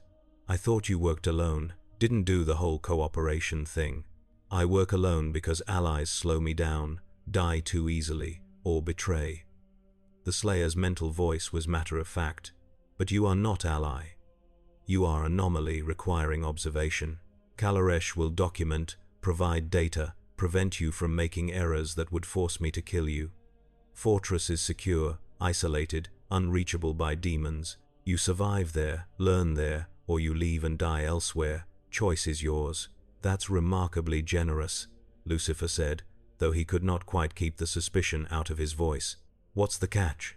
No catch. Simply efficiency. The Slayer turned toward the exit, apparently done with the conversation. You existing independently introduces variables. You dying introduces corpse. You operating from Fortress introduces controlled element I can track and manage. I optimize for minimal complication. This is minimal complication. He paused at the doorway, glancing back one last time. His visor reflected no expression, but something in his posture suggested evaluation was complete, decision rendered. Do not interfere with demon extermination. Do not attempt to reform or negotiate with hell. Do not corrupt. Follow these rules, and you survive. Break them, and I will hunt you like any other demon. Clear? Crystal, Lucifer replied. I appreciate the boundaries. Makes things simpler. The Slayer nodded once, then disappeared through the doorway with the same supernatural speed he had arrived with. One moment he was there, the next gone, leaving only the fading sound of his footsteps and the lingering sense of having been evaluated by something far more dangerous than any demon. Lucifer released a breath he had not realized he was holding. His wings folded back against his body, disappearing into whatever dimensional space they occupied when not manifested. Kalaresh remained frozen, clutching the sentinel crystal like it was the most precious object in existence. Did that just happen? Lucifer asked after a moment. Did the legendary Doomslayer, the scourge of hell itself, just offer us sanctuary and access to his personal fortress? Yes, Kalaresh replied, its voice still thick with shock. He did. I have existed in this dimension for millennia, documented the Slayer's actions across countless battles, and never, not once, has he offered anything resembling cooperation. He kills demons. That is his entire existence. Yet he not only spared you, he provided resources, access, protection. You are either the most fortunate being ever to enter hell, or you have somehow impressed him in ways I cannot fathom. Maybe he just likes my honesty, Lucifer suggested, though he was equally puzzled. Or maybe he's smart enough to recognize that I'm not actually a threat to his mission. I don't want hell to spread any more than he does. I just want to understand it and find a way home. We should move, Kalaresh said, recovering its composure. The Baron's death and the Slayer's presence will draw more demons. This facility is no longer safe. The Slayer mentioned transport in the lower levels. If we can reach it, use this crystal to access the fortress, we can regroup in relative safety. They descended deeper into the facility, moving quickly through corridors that were blessedly empty of demons. The Slayer's passage had clearly cleared out anything in the immediate vicinity, and the remaining demons were probably wise enough to stay far away from where he had been. They found the transport where the Slayer had indicated, a chamber containing what looked like a portal generator, similar to the technology Lucifer had seen in hell but more refined, more stable. Kalaresh approached it with practiced ease, inserting the sentinel crystal into a receptacle that seemed designed to receive it. The generator hummed to life, energy coalescing in its center, forming a stable portal that showed a glimpse of somewhere else. Not hell, Lucifer realized immediately. The environment visible through the portal was technological, clean, devoid of corruption. This was the Fortress of Doom, the Slayer's sanctuary, and they were being granted access. Ready? Kalaresh asked, its hand hovering near the portal's event horizon. As ready as I'll ever be, Lucifer replied, though I have to admit, stepping into the personal fortress of a legendary demon killer feels slightly suicidal. If he changes his mind while we're in there, we're trapped. He will not change his mind, the Maker said with surprising confidence. The Slayer is many things, but capricious is not among them. He makes decisions with absolute clarity and follows through with absolute commitment. If he said we are permitted in the fortress, then we are safe there unless we violate his stated rules, which we will not do. I certainly don't intend to, Lucifer agreed. Shall we? They stepped through together. The transition was instantaneous and disorienting, reality shifting around them like a curtain being pulled back. Lucifer stumbled slightly as his feet hit solid floor on the other side, his senses adjusting to an environment that felt fundamentally different from everything he had experienced since arriving in this universe. The air here was clean, breathable, devoid of the oppressive argent resonance that permeated hell. The lighting was even technological, designed for visibility rather than intimidation.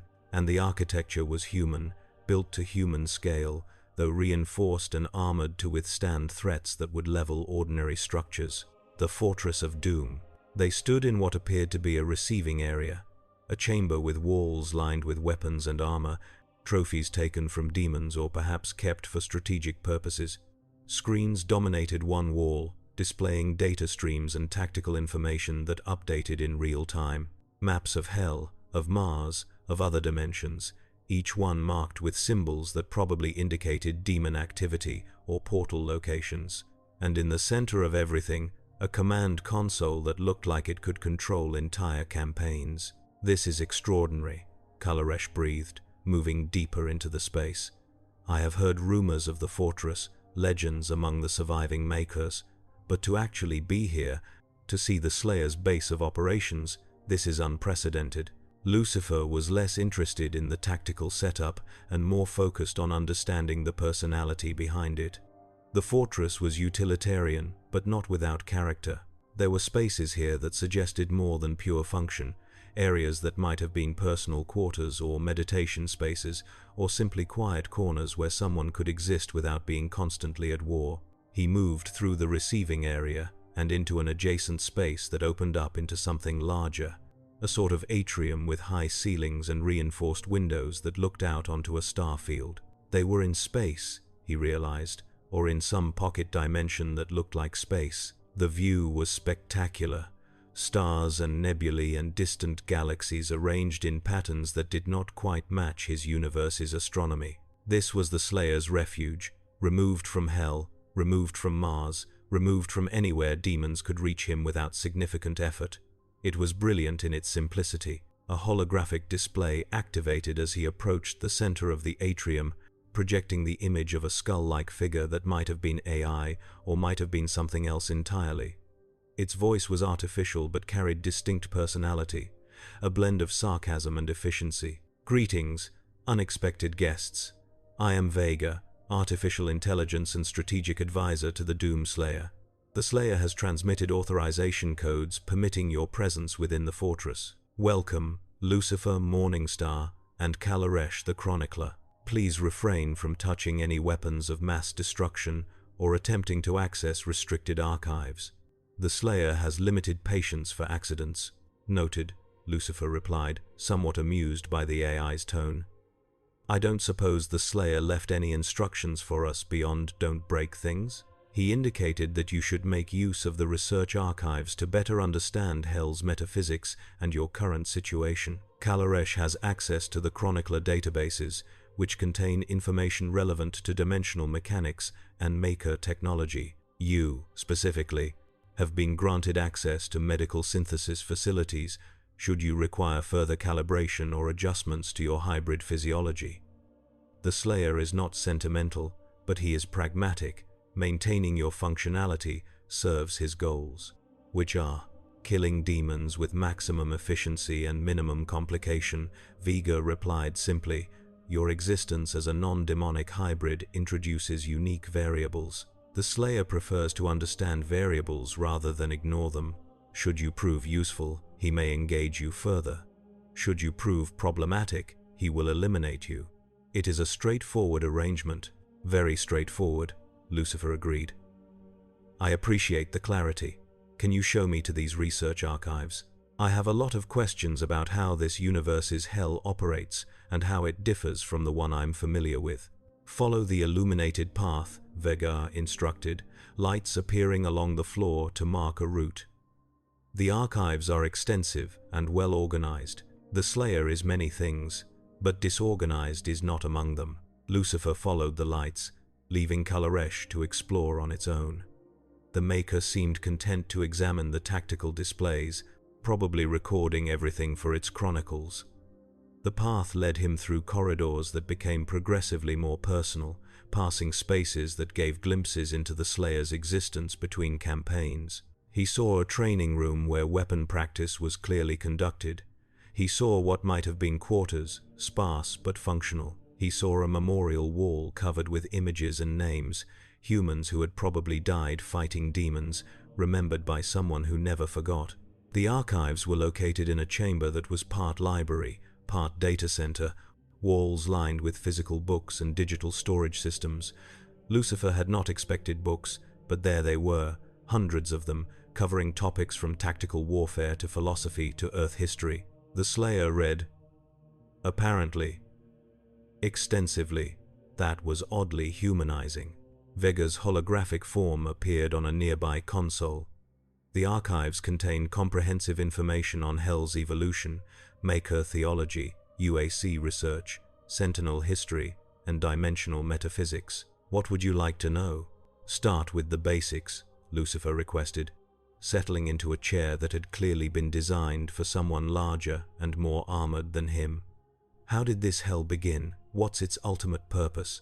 And why does it operate so differently from the hell I know? Vega processed the query.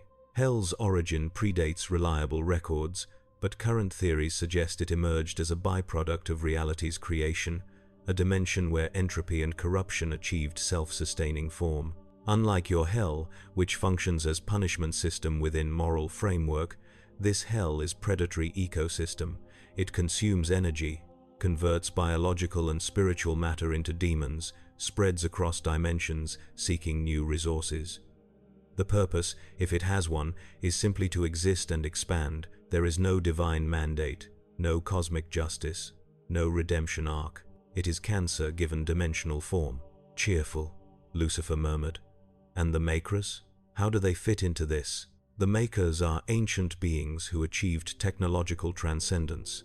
They created Urdak, a paradise dimension sustained by harvested soul energy. To obtain this energy, they made pacts with Hell, agreeing to channel souls through Hell's processing systems before extracting the refined essence.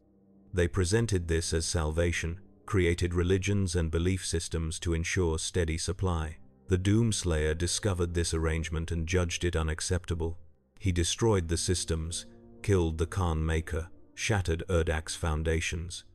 Now Hell operates without constraint, and the Slayer hunts demons to prevent total dimensional collapse. Lucifer absorbed this, seeing the parallels and differences with his own reality. So the Slayer is essentially fighting a losing battle. He kills demons, but Hell regenerates faster than he can eliminate them. It's endless, sustainable only because he's immortal and apparently doesn't need sleep or rest. Correct. The Slayer's war is not about winning. It is about maintaining stalemate, preventing Hell from spreading beyond containable thresholds. Every demon he kills is a delay, a reduction in Hell's expansion rate. He has been fighting for eons, will continue fighting for eons more, until either Hell is destroyed or he finally fails. So far, he has not failed, and he's done this alone? Not always. He had allies once, the Sentinels, a warrior civilization that fought alongside him. They fell to Hell's corruption, most of them, transformed into the very demons they had sworn to destroy. Since then, the Slayer has worked alone. Trust is a vulnerability he cannot afford. Lucifer understood that, perhaps better than most. He had fallen with legions of angels, all of them following him into rebellion, all of them eventually lost to various fates. Loneliness was familiar territory. But where Lucifer had eventually sought connection again, had built relationships with humans, had found people worth caring about, the Slayer had apparently chosen permanent solitude. That level of commitment to isolation suggested trauma that ran deeper than any physical wound. Show me his history, Lucifer requested. If I'm going to be existing in proximity to him, I need to understand what shaped him into what he is. Vega hesitated, which was interesting for an AI. The Slayer's complete history is restricted. However, I can provide summary. He was human once. a Marine stationed on Mars when Hell first invaded through UAC portals. He fought with such ferocity that the Mykers took notice, saw potential weapon. They brought him to Sentinel worlds, trained him, enhanced him, eventually infused him with seraphim power that made him immortal. But they lost control when he discovered their true nature, their pacts with Hell. He turned against them, broke their systems, has been fighting Hell independently ever since. His rage is fueled by personal loss, though he does not speak of it. His methods are brutal because gentleness achieves nothing against Hell. He is the closest thing this universe has to divine wrath incarnate. Divine wrath, Lucifer repeated softly. That's what I am in my universe, or was before I decided it was boring. The angel of punishment, the adversary, the one who tested and challenged. We're not so different, he and I, just different expressions of the same principle. An interesting observation, Vega noted, though I would caution against sharing it with the Slayer. He does not appreciate philosophical comparisons. He appreciates results, duly noted. What about his weaknesses? Every warrior has them, no matter how legendary. Vega was silent for longer this time. The Slayer's only weakness is his inability to be everywhere simultaneously. He can be overwhelmed if Hell coordinates sufficiently, though this has not yet occurred. Emotionally, he carries trauma, but it manifests as focus rather than vulnerability. Strategically, he operates alone, which limits his ability to defend multiple locations. But these are not weaknesses you could exploit, nor should you try. He would detect the attempt and respond appropriately. I'm not looking to exploit anything, Lucifer assured the AI. I'm looking to understand. There's a difference. He spent the next several hours immersed in the archives, reading about Hell's expansion, the fall of civilizations, the Slayer's campaign across dimensions. Vega provided context and answered questions with the patience of a system designed to educate. Lucifer learned about Argent energy in depth, understanding now how it was literally rendered suffering, how each unit of power represented countless screams refined into fuel. He learned about the demon hierarchy, the different castes and their purposes, the way Hell organized itself for maximum efficiency. He learned about the portals, the technology that allowed Hell to spread between dimensions, and the various methods that had been attempted to seal or destroy those portals. And he learned about the few who had fought back successfully, the Sentinels before their fall, the UAC soldiers who had died with weapons in hand, the Slayer himself, eternal and unbreaking. They were all part of a larger story, a cosmic struggle between entropy and order, consumption and preservation. His arrival was just another footnote, another strange variable in an equation that had been running for eons. Kalaresh found him still reading hours later. The Maker looked different somehow, lighter, as if the opportunity to access so much information had refreshed it spiritually. This archive is magnificent, Kalaresh said quietly.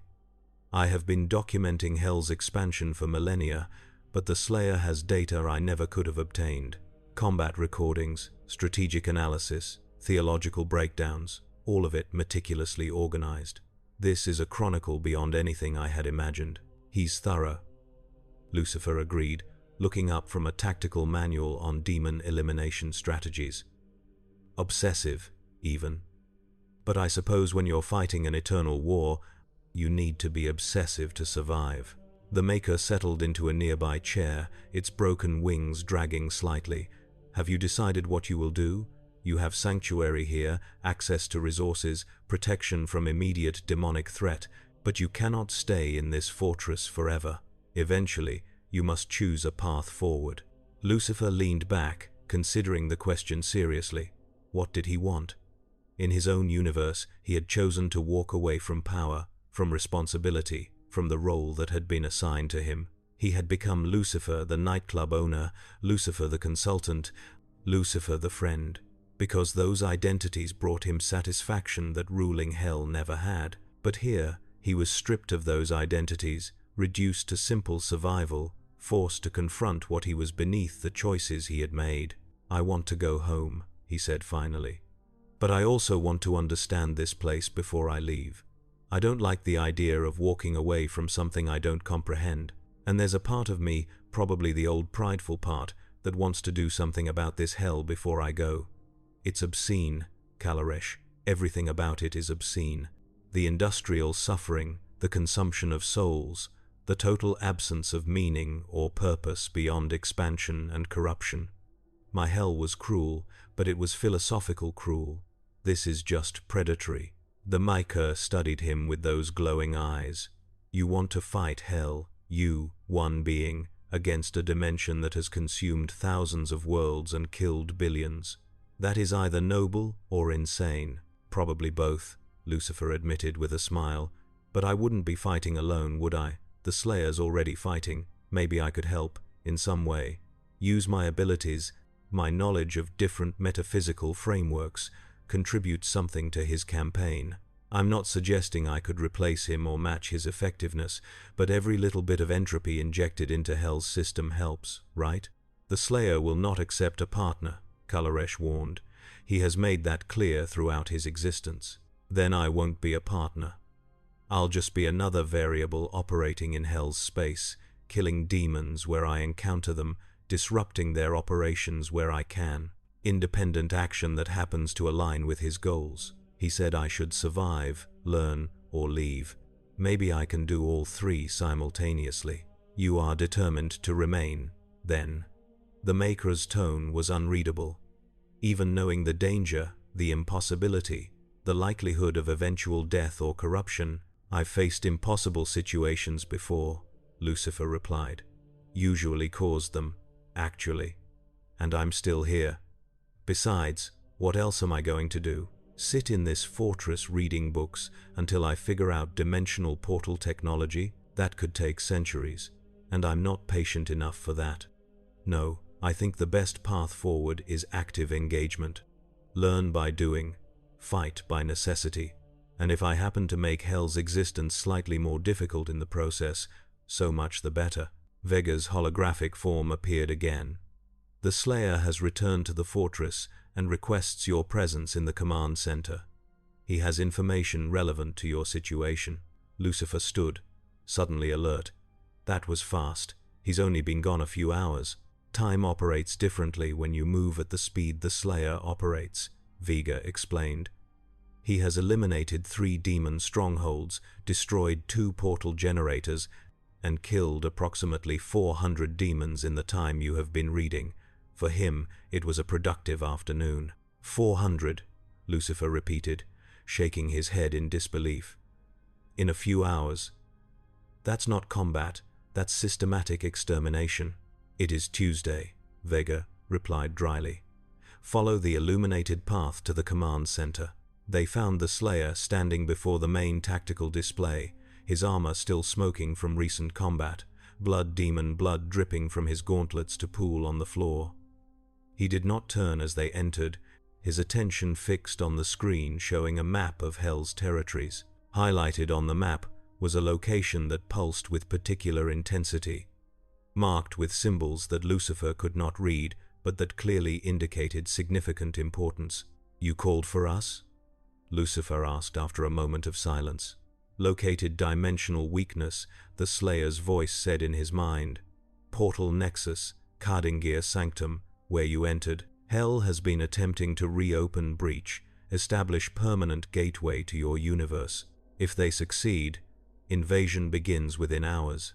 Your world will fall in days. Lucifer felt something cold settle in his chest. They're trying to invade my universe? Hell invades everywhere, constant expansion. Your dimension resisted initial contact, but Hell learned from failure. Second attempt will be overwhelming. They are gathering forces, preparing assault that will shatter any defense your reality can mount. Launch is scheduled for 36 hours from now. Can we stop it? Yes. The Slayer turned to face him, his visor reflecting Lucifer's horrified expression. Destroy Portal Nexus, eliminate demon commanders coordinating assault, shatter Argent generators powering the operation. Standard interdiction. But location is deep in Hell's territory, heavily defended. Usually assault this alone. This time, suggesting cooperation. You want to fight Hell, prove your worth, protect your home. Opportunity presenting itself. You're asking me to help you? Lucifer was genuinely surprised. I thought you worked alone. I work alone because allies are usually liability. You are not ally. You are asset with vested interest in operation success. Your hybrid abilities provide capabilities I lack. You can manipulate Argent systems, disable infrastructure without destroying it, potentially turn Hell's technology against itself. I kill demons efficiently. You sabotage efficiently. Together, operation success probability increases from 73% to 91%. Math is simple. Lucifer looked at Kalaresh, who seemed equally stunned by the proposition. Then he looked back at the Slayer, at this legendary warrior who had just proposed cooperation for what was apparently the first time in eons. The offer was pragmatic, stripped of sentiment, based purely on tactical advantage. But underneath the pragmatism, Lucifer sensed something else. A test, perhaps, a way of determining if he was worth the risk of temporary alliance. I'm in, Lucifer said without hesitation. Just tell me what you need me to do. The Slayer nodded once, then gestured to the tactical display. It expanded, showing the nexus in detail, demon positions, structural weaknesses, optimal approach vectors. Vega's voice began explaining the plan, efficient and thorough, outlining a strategy that would require perfect timing, absolute precision, and more than a little audacity. As Lucifer listened, absorbing the details, committing the plan to memory, he felt something he had not felt in longer than he could remember. Purpose. Not the manufactured purpose of running a nightclub or solving crimes. Not the rebellious purpose of defying his father's plans. But genuine, immediate, necessary purpose. His universe was in danger. His hell, the one he had abandoned, was about to be invaded by something far worse, and he had the power to prevent it, if he was willing to risk everything in a fight that would probably kill him. He smiled. And this time the smile was not sardonic or self-deprecating. It was fierce, predatory, the expression of someone who had just found a battle worth fighting. When do we leave? He asked. The Slayer checked a readout on his armor's display. 30 minutes. Prepare yourself. The assault will be violent, chaotic, and absolute. No mercy, no retreat, no compromise. We fight until the Nexus is destroyed or we are. Clear? Crystal clear, Lucifer replied. Though I have to warn you, I've never actually fought alongside anyone before. My combat experience is pretty exclusively solo work or small-scale interventions. Then adapt quickly. The Slayer turned back to the display. Kalaresh will remain here, coordinate through Vega, provide tactical updates and intelligence. You and I will go in fast, strike hard, escape before Hell can organize proper response. Standard operation, larger scale. Trust my lead, follow my signals, kill anything that tries to kill you. Simple. Nothing about this seems simple, Lucifer muttered, but he was already running through his abilities in his mind, cataloging what he could do, how his hybrid powers might apply to the mission. He could manipulate Argent systems that had been demonstrated. He could fight demons effectively, had killed a Hell Knight in single combat. He could manifest wings for mobility, channel hybrid fire for offense and defense, but he had never operated in a coordinated assault, had never been part of a strategic strike team. This was going to be educational. The 30 minutes passed quickly. Lucifer spent them with Vega, reviewing demon types he might encounter, learning the Slayer's tactical signals, understanding what responses were expected to specific situations. The AI was patient and thorough, drilling him on scenarios until muscle memory began to form. Kalaresh provided additional context on Maker technology that might be present in the Nexus, explaining how to identify critical systems versus redundant infrastructure. When the Slayer returned to collect him, Lucifer felt as prepared as possible given the circumstances. The warrior had cleaned his armor, restocked his weapons, performed whatever maintenance or rituals he conducted between missions. He stood in the fortress's deployment bay, waiting, an engine of violence ready to be unleashed. Ready? He asked as Lucifer approached. As ready as I'll ever be, though I should mention, I don't have any armor or weapons beyond what I can manifest naturally. The Slayer considered this, then moved to a weapons locker and extracted something. He tossed it to Lucifer, who caught it reflexively. It was a device, compact, fitting easily in his hand, covered in symbols that glowed with soft light. Maker tech, obviously, but purpose unclear. Energy shield generator. Sentinel design. Activates on impact, deflects projectiles and energy weapons. Limited charge, regenerates slowly. Will keep you alive when your hybrid defenses are insufficient. The Slayer paused, then added, try not to die. Complicates extraction. I'll do my best, Lucifer promised, attaching the device to his belt. Though I appreciate the concern. Not concern. Pragmatism. Dead allies are useless. Right. Pragmatism. The Slayer moved to the portal generator, identical to the one they had used to enter the fortress. He input coordinates, and the portal opened, revealing a glimpse of Hell's architecture, a transitional zone near the Nexus. Beyond the portal, Lucifer could see the ruins of Kadingir Sanctum, the same plaza where he had first arrived in this universe. It felt like years ago, though it had only been hours. He had changed so much in that brief time, adapted to circumstances that should have killed him, survived encounters that should have ended his existence. Now he was about to deliberately walk into the most dangerous location in Hell, alongside the most dangerous being Hell had ever encountered, to prevent an invasion that could destroy everything he had ever known. The devil walks into Hell, Lucifer thought again. But this time, Hell had better be ready. The Slayer stepped through the portal without hesitation, and Lucifer followed, stepping from safety into the fire, from sanctuary into the war that never ended. The transition was jarring despite his previous experience. Stepping from the fortress's climate-controlled environment into Hell's oppressive atmosphere felt like being punched in the chest by reality itself. The temperature spiked immediately, the air thick with argent resonance and the smell of sulfur and burning meat. The sky roiled with crimson clouds that occasionally split open to reveal the massive towers in the distance, their surfaces crawling with energy that looked hungry, predatory. The Slayer landed in a combat stance, weapons already drawn, scanning their surroundings with mechanical precision. Lucifer materialized beside him, wings spreading instinctively for balance, his hybrid senses analyzing the environment. They had emerged in a ruined section of Kadingir Sanctum, the same plaza where he had first encountered demons, but now even more devastated, bearing fresh signs of recent battle. The Slayer's work, obviously. Bodies lay scattered, already decomposing into ash, evidence of the assault he had mentioned. The Nexus is 3 kilometers north, the Slayer indicated, pointing toward a structure that rose from the plaza like a diseased tooth. Massive gates, reinforced, guarded by Hell Knights and Barons. Direct approach is suicide. We go through maintenance tunnels, emerge inside perimeter, strike infrastructure before defenses can respond. Speed is survival. Stay close. Follow exact path. Kill only when necessary. Understood? Lucifer nodded, not trusting his voice. The adrenaline was already flowing, his body preparing for combat, hybrid power humming beneath his skin. The Slayer started moving, not running but covering ground with efficient speed that made every step count. Lucifer followed, matching his pace, keeping formation.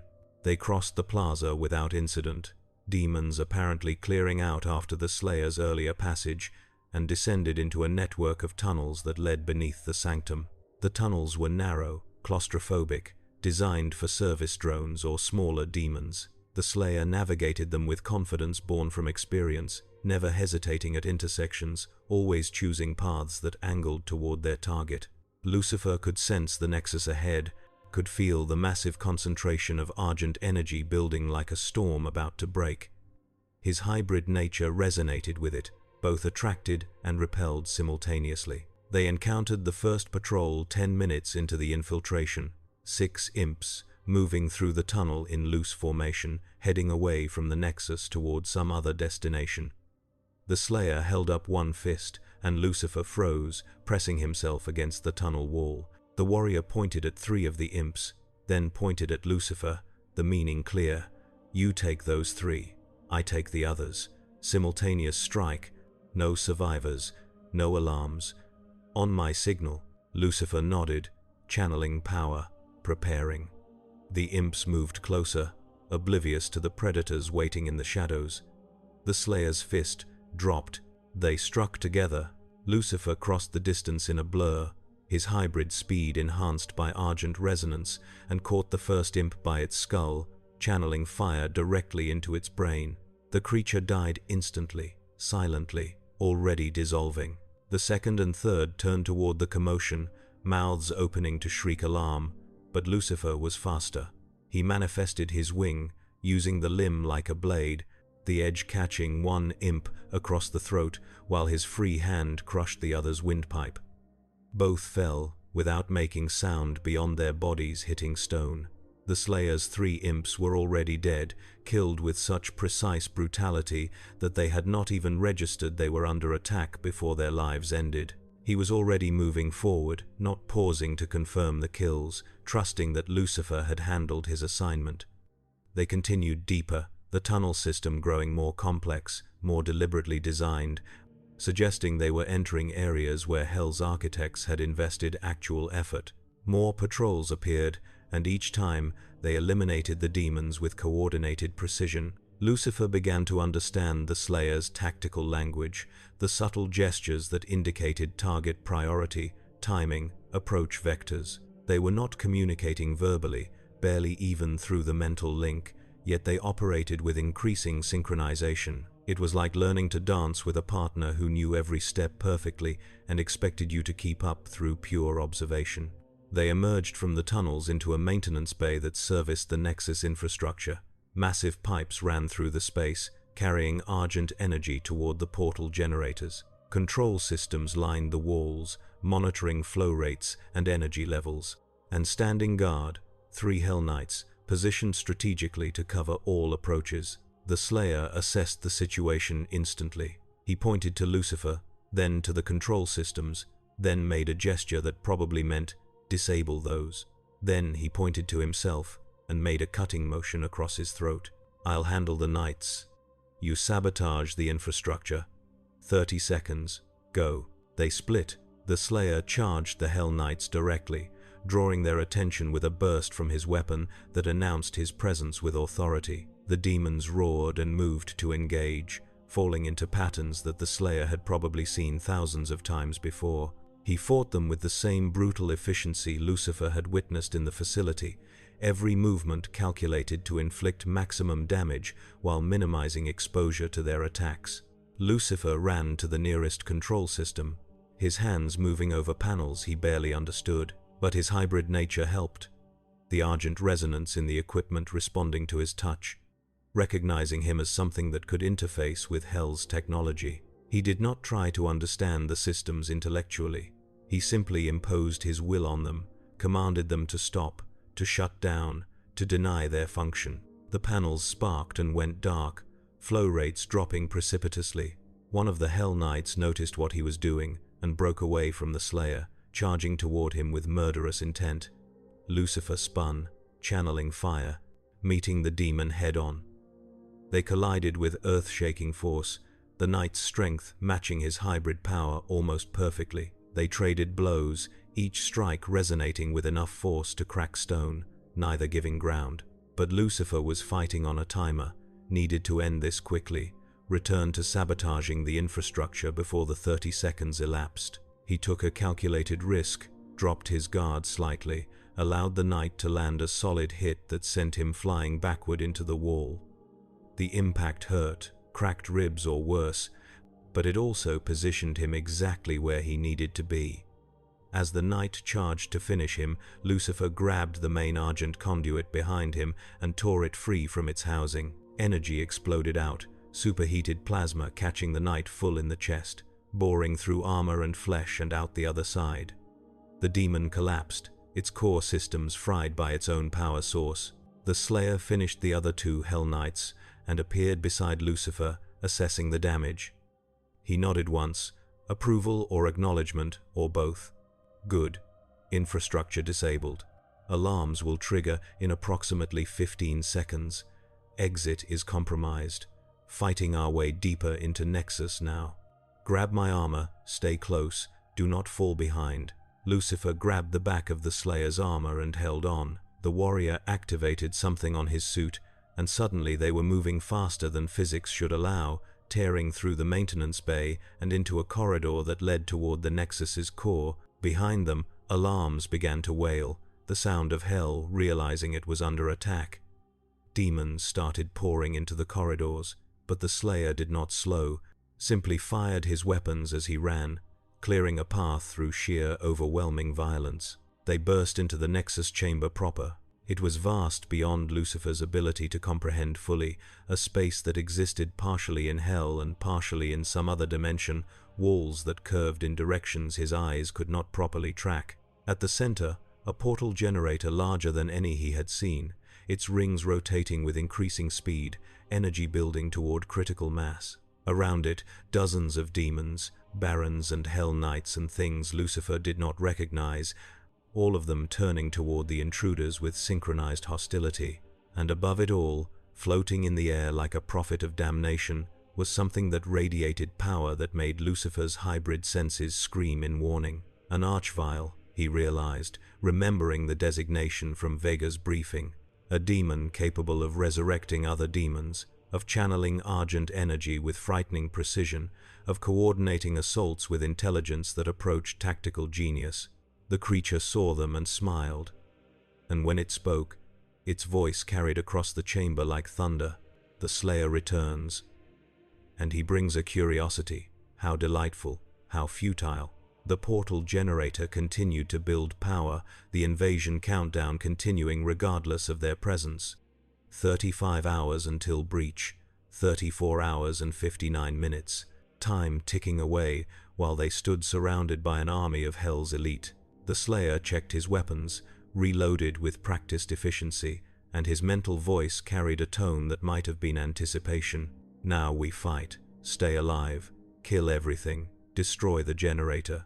Simple, simple, Lucifer echoed, manifesting his wings fully, channeling hybrid fire along his arms, preparing for violence on a scale he had never experienced. Right, let's do this. The archvile gestured, and the army of demons charged. And the battle that would determine the fate of an entire universe began with the sound of reality screaming.